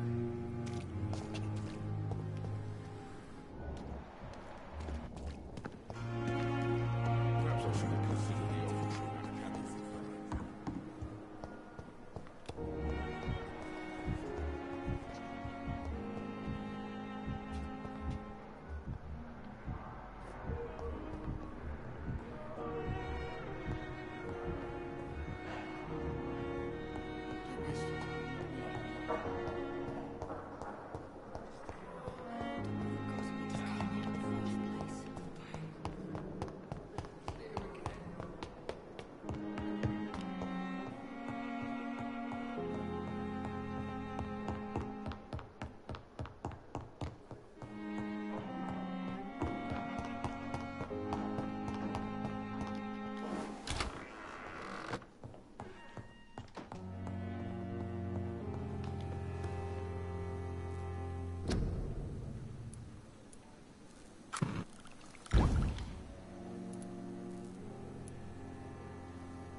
I cannot enter.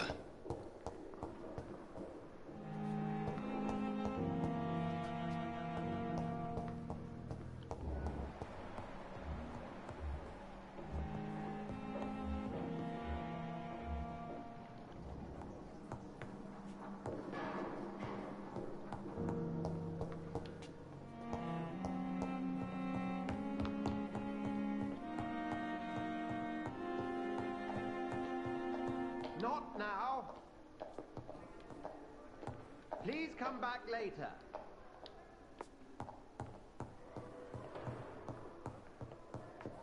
It's locked.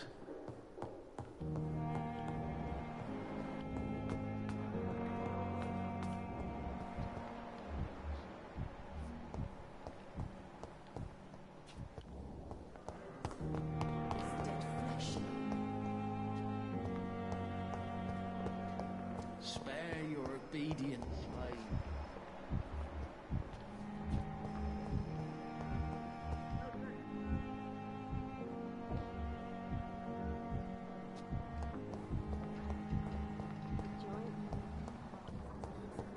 Still more coming. How can we be sure we're making a difference? You always knew. But in the circumstances, I'm willing to give you the benefit of the doubt. Good evening, Mr. Goswick. I'm okay. Admit it, Mortimer. Your mother had you hospitalized here because you tried to kill yourself. Yes, it's true. All right, then. This is the first time we've really shared information about your case. Shall we call this progress? Call it what you want, Dr. Reed.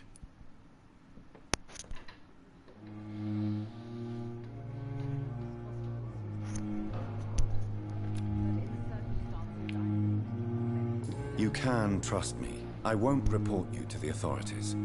My one and only concern is your health. I guess I should thank you then. Can I help you in any way, Mr. Goswick? I wrote a letter for my mother. She was supposed to read it after my death. But I suppose she doesn't have to read it now. I see. And is this letter still near the place where you tried to take your own life? Yes. And I don't want anyone reading my last words. I mean, I'm still here. If you bring me back that letter, then perhaps we'll talk.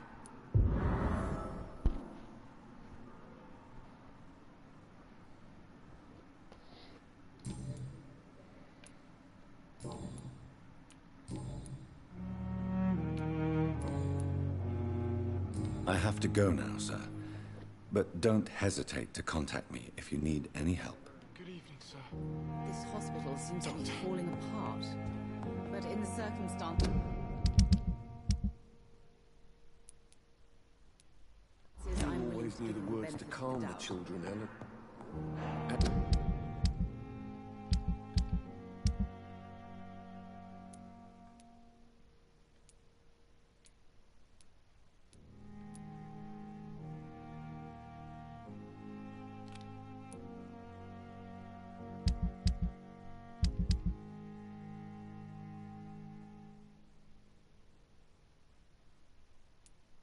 It's for me.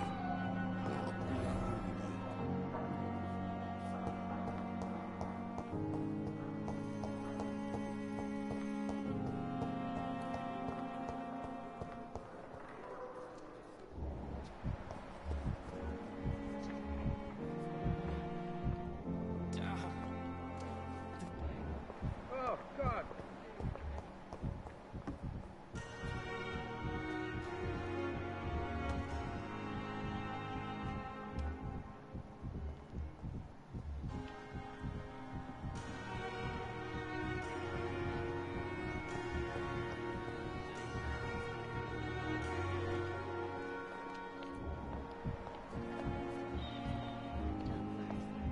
You're gonna be alright.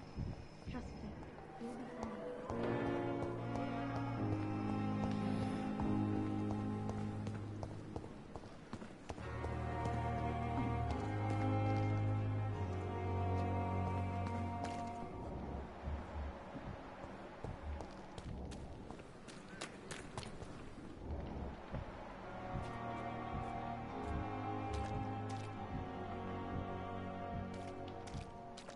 Only a matter of time before the Pembroke closes.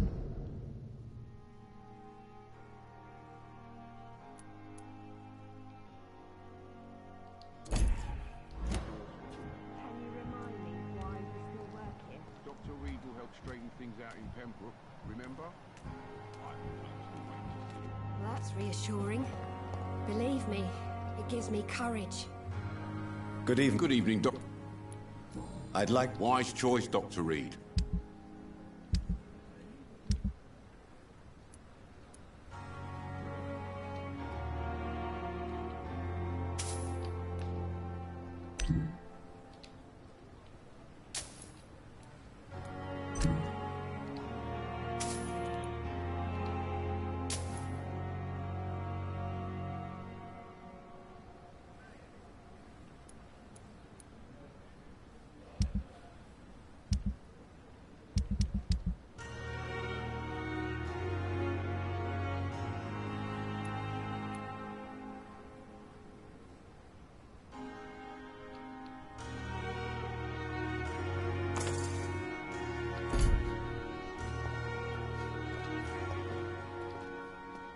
Good evening. Good evening, Doctor. Milton cheats patients out of their money at this hospital, Pippa. Are you his accomplice? Yes, I am. Is this your definition of being useful? By abusing the sick and poor? No. It is my definition of getting out of this useless life once and for all. Why do you do it? Why not? Most of the sick who paid for a bed are already dead, or will be soon. Don't you see the futility of all this?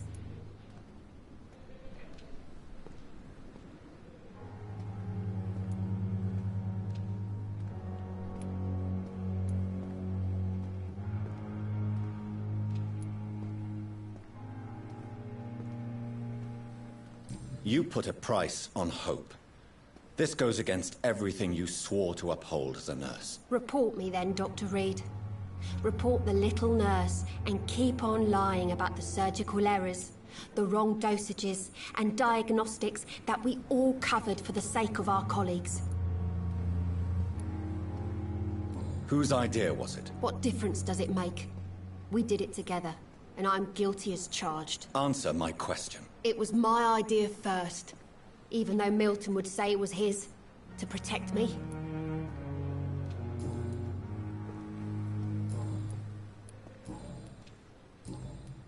Goodbye, Nurse Hawkins.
In this letter, Mortimer Goswick does nothing to hide his desire to die.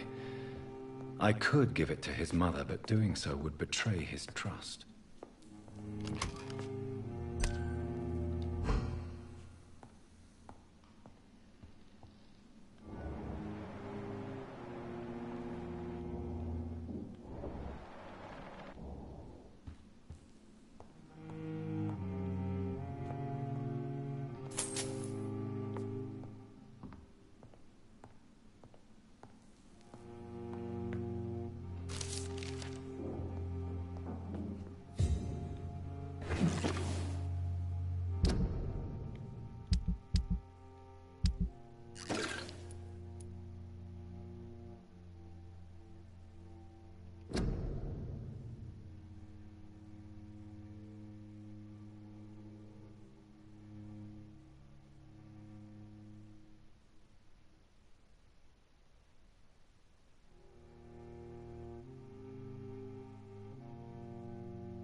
It's locked, all right.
wish I could be thick again.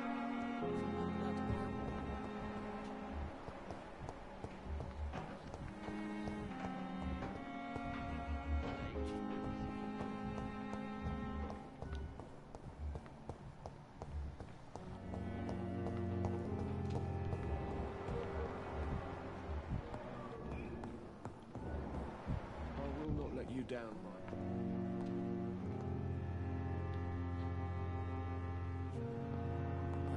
Good evening, sir. Doctor.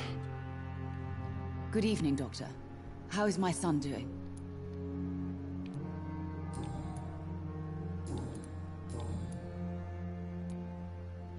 Mortimer is extremely vague as to his motivations for committing suicide. Tell me more about what you know. As you say, Mortimer had no reason to die. All he said to me was that he wanted to make the world a better place, but couldn't. Why did your son feel so useless when facing the world? I think it was more that he could only see the melancholy facets of life. He couldn't help but dwell on such things. What do you think he meant by making the world a better place? Mortimer has always been a sensitive soul. He wouldn't talk to anyone for months after his father passed. It's like he carries everyone's sadness with him.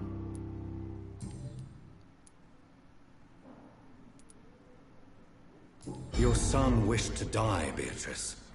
Why did you hide such crucial information? Are you not aware suicide is a crime? Mortimer could be thrown in jail. I can't let that happen. I won't. I understand you fear the legal consequences, Mrs. Goswick. But don't you realize your silence significantly affects your son's case? All my son needs is help and comprehension. Not judgment and punishment for what he may or may not have done.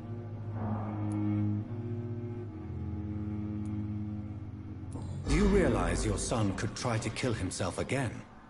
He might succeed next time. I think about it every minute.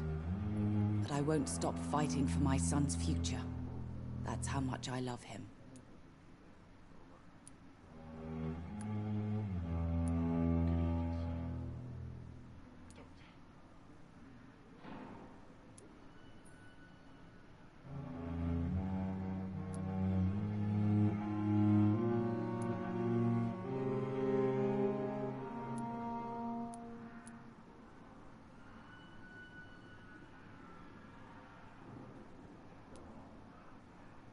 Your empathy is remarkable, but I fear that your son's decision to end his life has already been made. How dare you talk to a mother like that? Talk to me like that? I'm only trying to be honest, Mrs. Goswick. As painful as this fatal end may be for you, you have to accept this is a possibility. No, I'll never accept it. If my son was to die under your care, you have no idea what I'm capable of, Dr. Reed.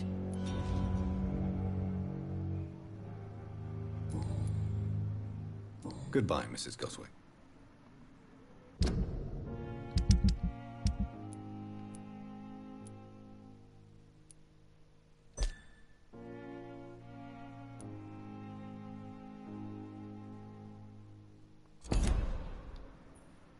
Good evening.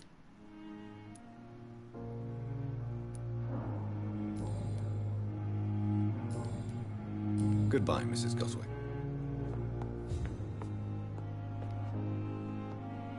Good evening, sir. Good... I have read your son's suicide note. It was not an impulsive gesture, nor was it his first attempt. He threatened to kill himself a few times before. But I never thought he would dare to punish me this much. Punish you? Why? I've known for a long time he was not happy with his life. But I always hoped he cared enough to avoid making me suffer like this.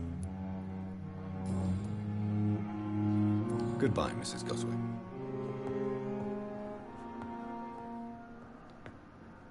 Good evening, Mr. Goswick. How are you? I'm okay.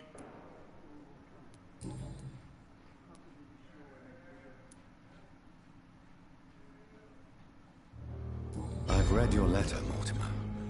You wrote about an unbearable feeling of despair, while the world crumbles around you. Tell me more about it. There's nothing more to say, really. It's hurtful, it's unbearable, and I don't ask anyone to understand what I feel.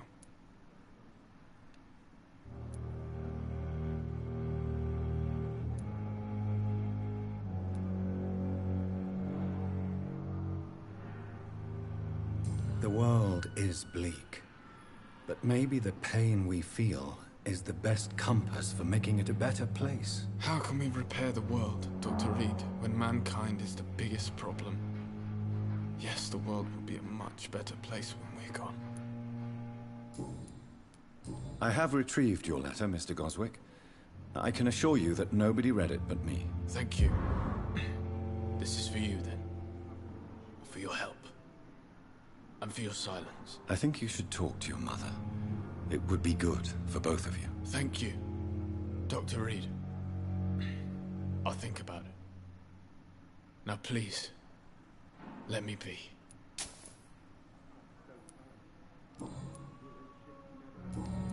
I have to go now, sir. But don't hesitate to contact me if you need... Good evening, sir. Doctor.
Good evening. Good evening.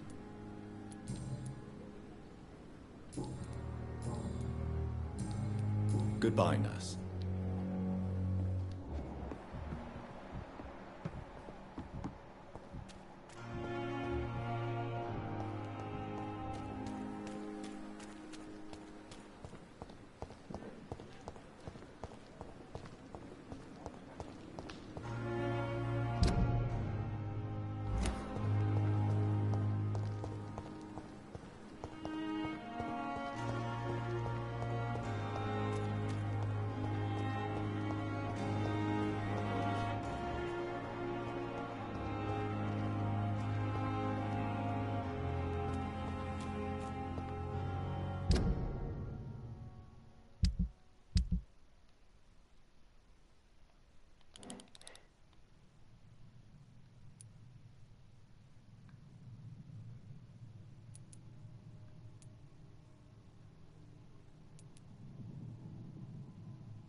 Good evening, Nurse Hawkins. Good evening, Dr. Reed.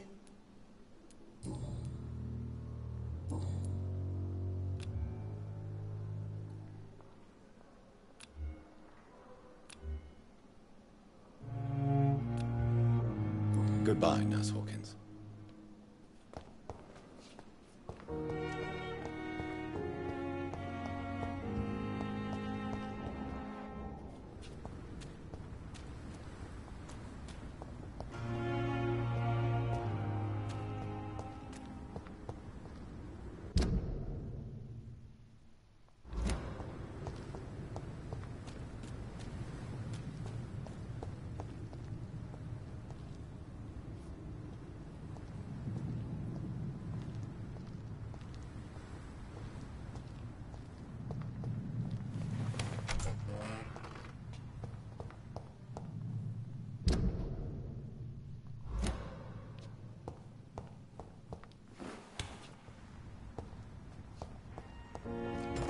It's locked, all right.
Gleich wieder zurück.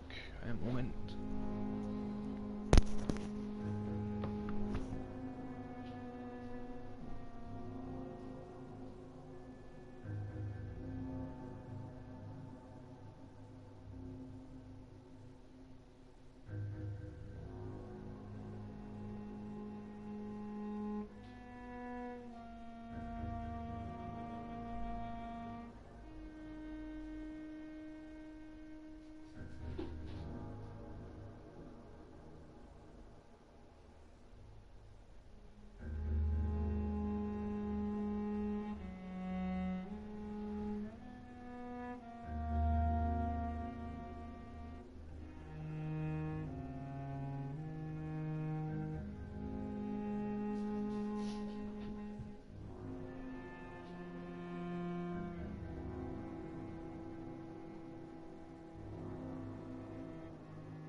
So, wieder zurück.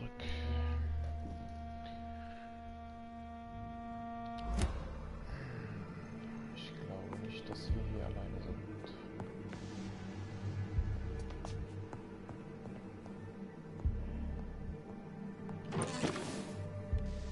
Bis zum Heim.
Ach nein.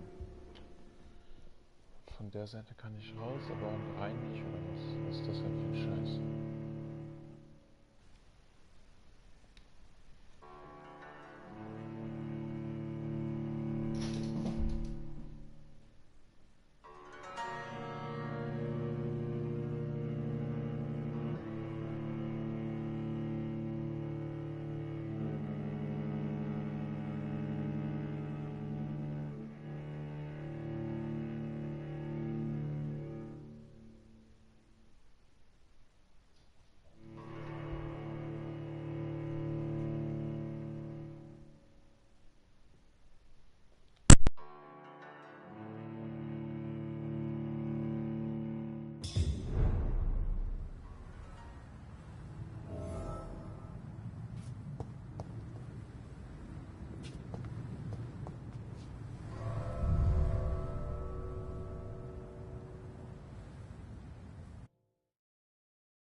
I cannot enter.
behavior is similar to the infected William Bishop.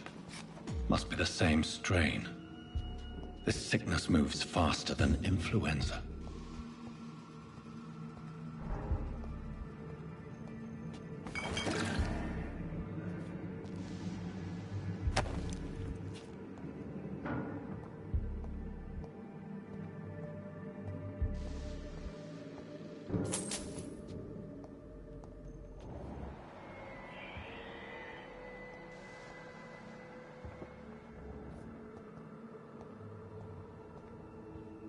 It's locked.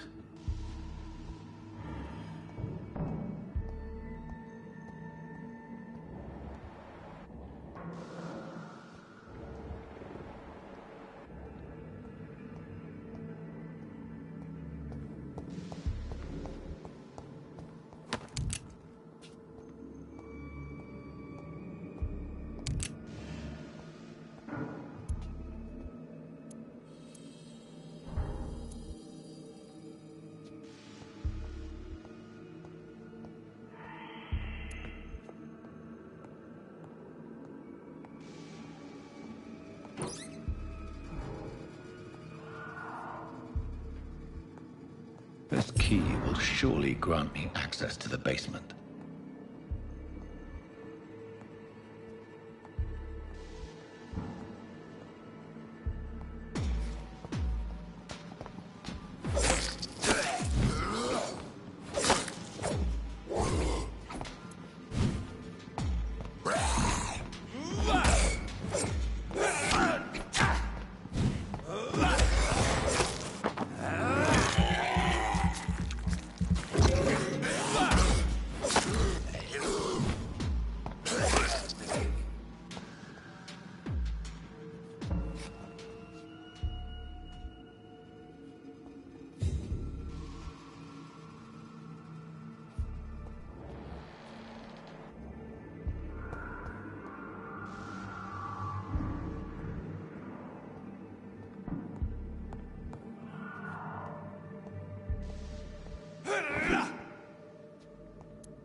Balls of Mars. Fortifiers. As popular as they are ineffective. But they do contain iron tartrate, and that might prove itself useful.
These skulls feed from corpses and the husks of animals. They're not after one.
Mr. Connor's injuries don't match the report.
I'd better look into this. It's locked.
Skulls can be so ferocious.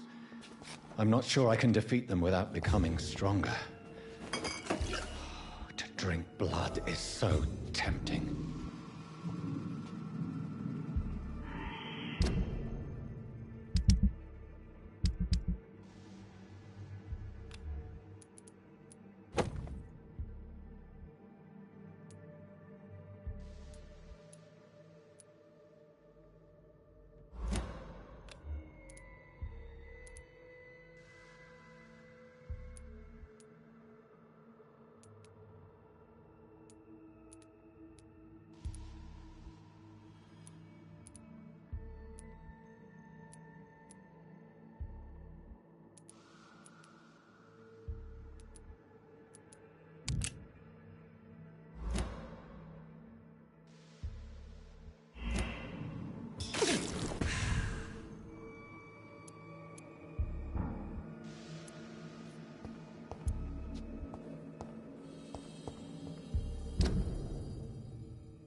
Finally, you've returned, Doctor. Did you find anything of value? Yes, nurse. You've worked your first miracle, Doctor. Now, this patient here needs immediate treatment. Duty calls. When the storm has passed, I'll show you how to mix the remedy yourself with the same basic ingredients. Many thanks, Doctor. When you've finished, you ought to report to Dr. Swansea in his office. He's been looking for you. Seemed pressing.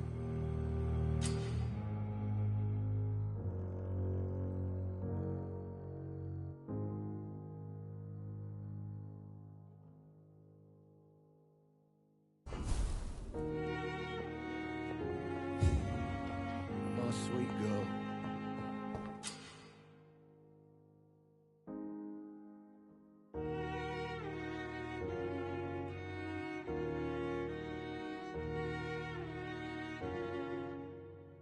Reads me like a book.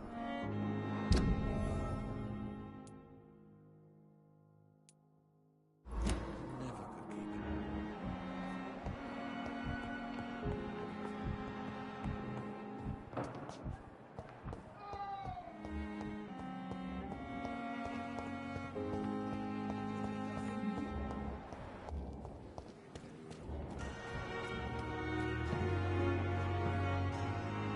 Good evening. Dr. Reed.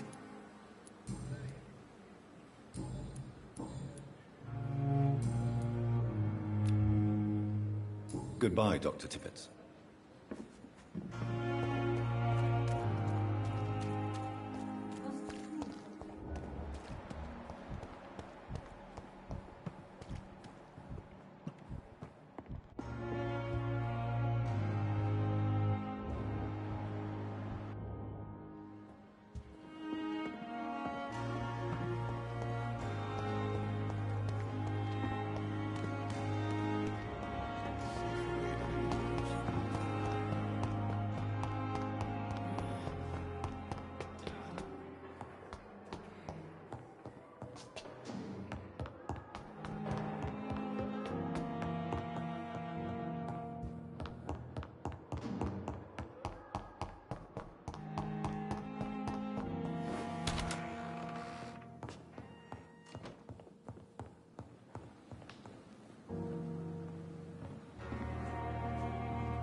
Down, my boy. Good evening, Mr. Goswick. How are... I'm okay.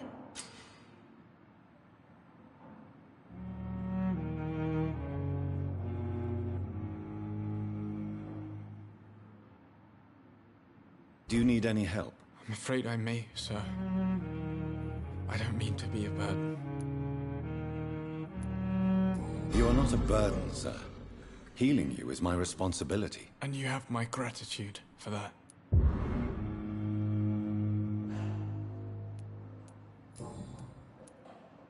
How painful is your throat, Mr. Goswick? So painful I'd rather not talk at all, Doctor. I'll let you get some rest, then. Good evening, sir. Doctor.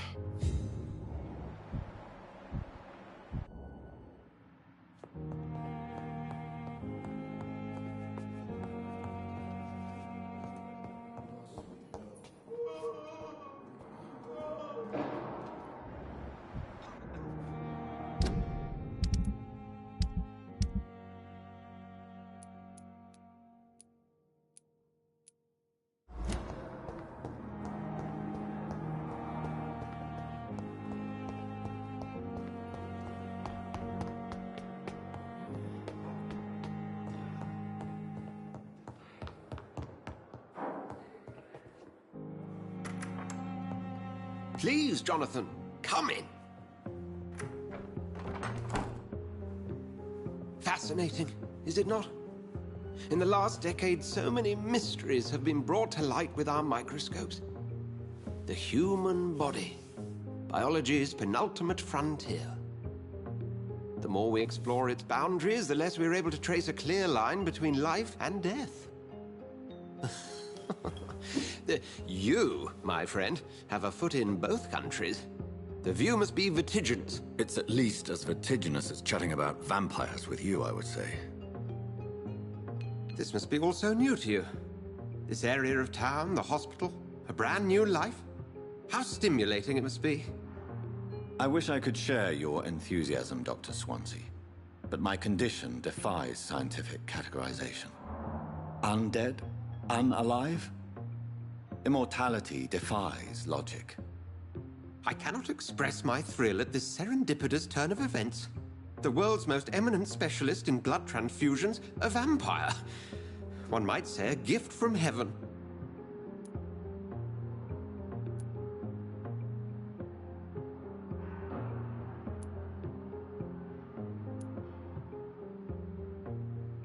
It may seem strange, but your words have brought me some comfort here. Forgive me. I've been an admirer of your work for a long time, and now you are so much more than a brilliant physician. And please, call me Edgar.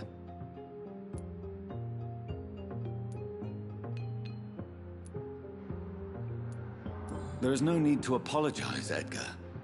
You offered me sanctuary when I had none. Very well. I have a task for you, Jonathan. Something that will require all your newfound skills. Please, go on. The Pembroke only survives through the generosity of our benefactors. Unfortunately, our main donor has found herself in a bit of a bind. Now, if you could help her out... A spokesman or politician is what you need. That's not my calling. And until I come to understand what has happened to me, I require discretion. Discretion is in order, Jonathan. Lady Ashbury has recently received rather indelicate correspondence that, if revealed, would jeopardize her position. And you would like me to eradicate this threat? By the stole, of course not. I would just like you to pay her a visit. Her ladyship is certainly near the tents outside, tending the sick. You can't miss her. Look for someone impossibly delicate. Accepted. I'll see what kind of trouble Lady Ashbury is in.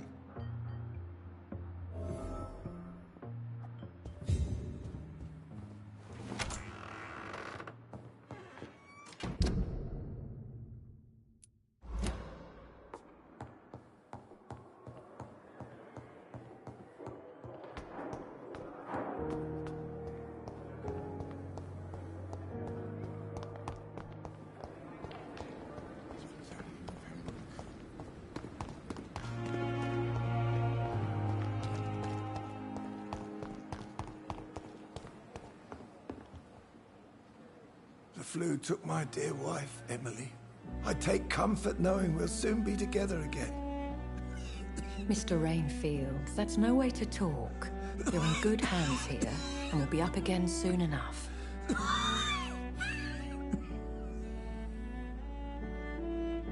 Now do me a kindness and get some sleep. I'll be back round later. Your words are kind, the blessings of an angel. You're the sweet, sweet Lady of Mercy.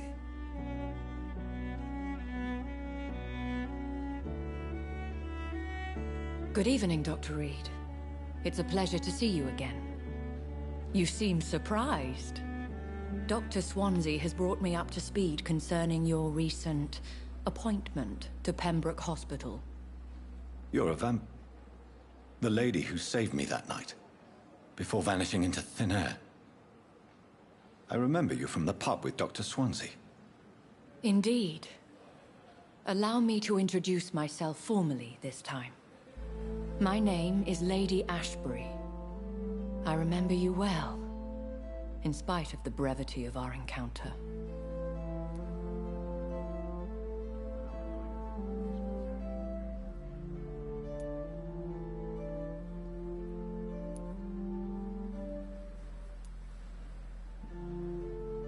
Apologies.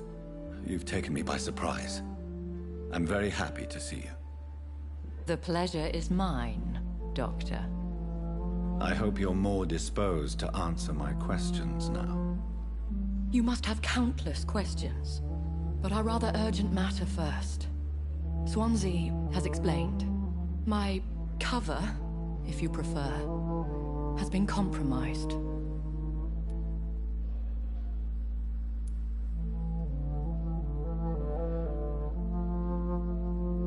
Have any of the patients given you trouble? These poor souls have so little left to live for. I do my best to ease their pain. The world would be a better place if it were cared for by women like you. You make me blush. I am simply a necessary evil. Pardon my boldness, Your Ladyship, but I have questions concerning this condition we share. As a newborn, your hunger for answers is rivaled only by your thirst for blood. But the questions need wait. I'm a scientist. My trade is in the deciphering of mysteries, and I need information to feed my mind. I will gladly answer every question you have, but first, prove yourself capable of resolving my predicament without eating the culprit. Dr. Swansea has commissioned me to be your agent in this matter. You could start by explaining what's amiss. These past insufferable weeks, I've been the victim of extortion. I've made a first payment, but the blackmailer grows greedy. I must refuse his most recent demands.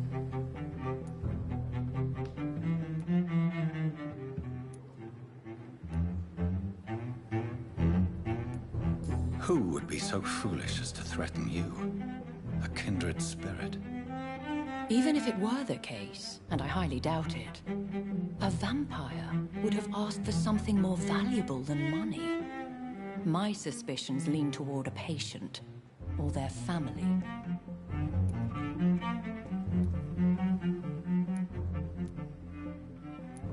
If we're dealing with an ordinary criminal, surely you've the means to deal with it yourself, if I may. As immortal tradition doth dictate, all fangs and hypnotic eyes ablaze, the blood would run like a river. That's what I hope to avoid. Violence has a tendency to spiral out of control. What are your expectations? Please be precise. As the newly appointed surgeon of this hospital, you are in an excellent position to ask innocent questions and deftly learn the identity of my blackmailer. Please continue. Every detail is essential. I'm your man. My embarrassment in this matter is eclipsed only by my shame at having put the hospital at risk. The threat from our anonymous scoundrel is clear. A list of dates. My visits coinciding with the dates of suspicious patient deaths due to massive blood loss.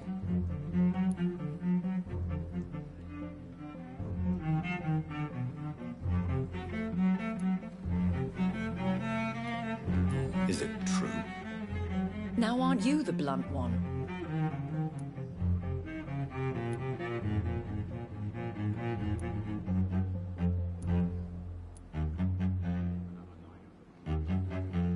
Excuse my impertinence, Your Ladyship. This is not an interrogation. I assure you that this line of questioning is in your best interest. In all honesty, I'm not simply a patron to the hospital. My visits serve a dual purpose. Dr. Swansea has been treating my condition with a revolutionary technique of blood transfusion. It seems you are a specialist in the domain. I'll take care of it. Do you know where I should start? If that was the case, I'd settle the matter myself. You could talk to our local gossip, Harriet Jones. Not a pin drops here without her hearing about it. I'll meet that woman now. My life, as others know, is in your hands, Dr. Reed. I'm sure of your discretion. but I do fear your powers of persuasion will be put to the test. When this is resolved, I'll be your obligé. I'll answer all questions in regards of your condition.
Good evening, Milton. Good evening.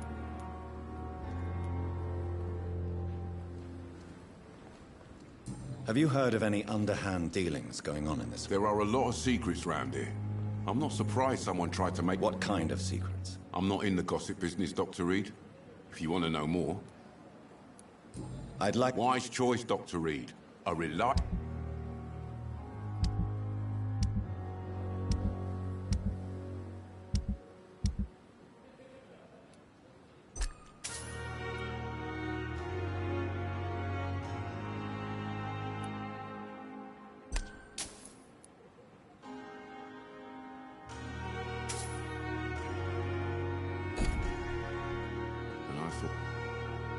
Goody. Wise choice, Dr. Reed.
Simpletons, these nurses.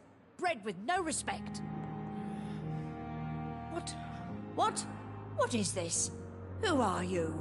Get out of my room. There's no need for alarm, madam. I'm Dr. Reed. the new surgeon. Preposterous. Dr. Reed, you say? I don't want some bumbling intern. Where's Dr. Swansea?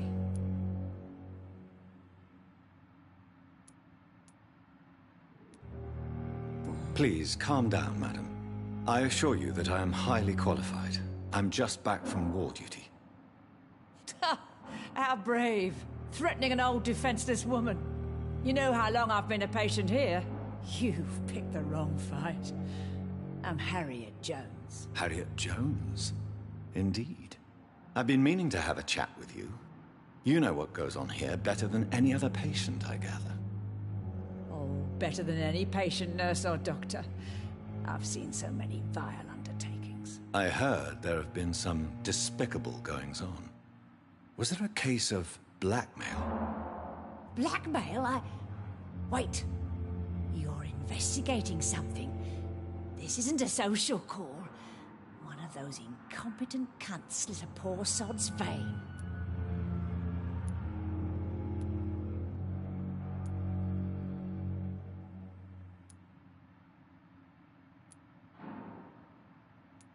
If I didn't know better, Miss Jones, I'd be inclined to say you enjoy this type of idle gossip.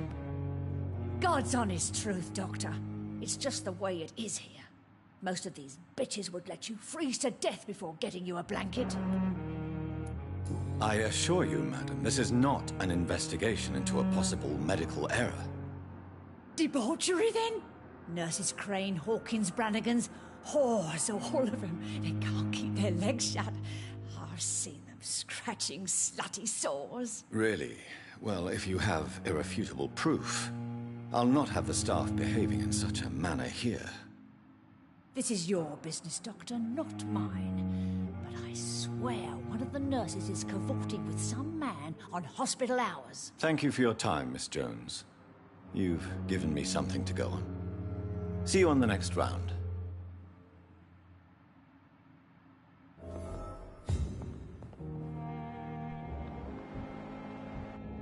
The patients and staff might know something. I'll start my investigation with them. The daily routine.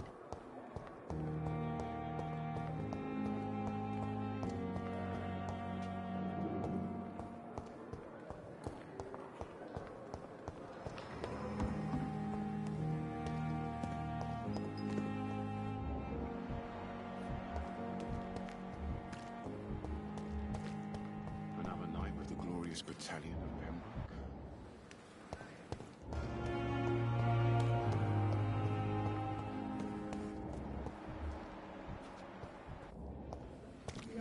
Perhaps I should have considered the offer from that Cadigan fellow.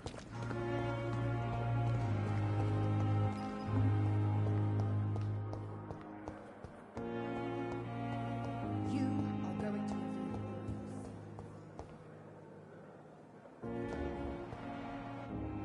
It's locked, all right.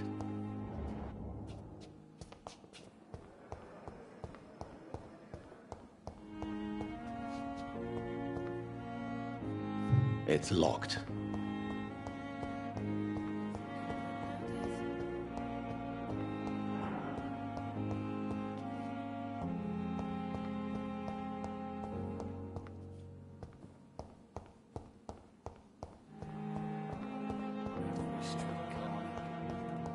The daily routine. Good evening. Evening. Have you heard rumors of underhand dealings in the hospital? If you want to know what's going on here, you better talk to Miss Jones. She knows.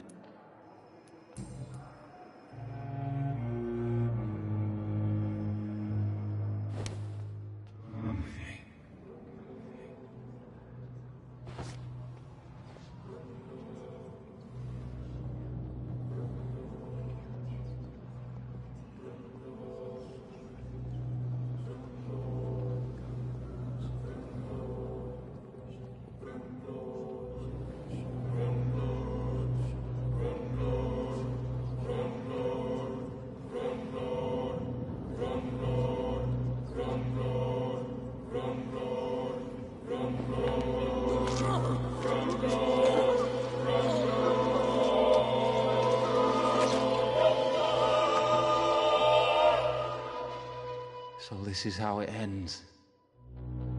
Farewell, my life, you betrayed me, good.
Don't have to bear the burdens of this hospital alone. Good evening. Good evening. I'd like to see you. Wise choice, Dr. Reed.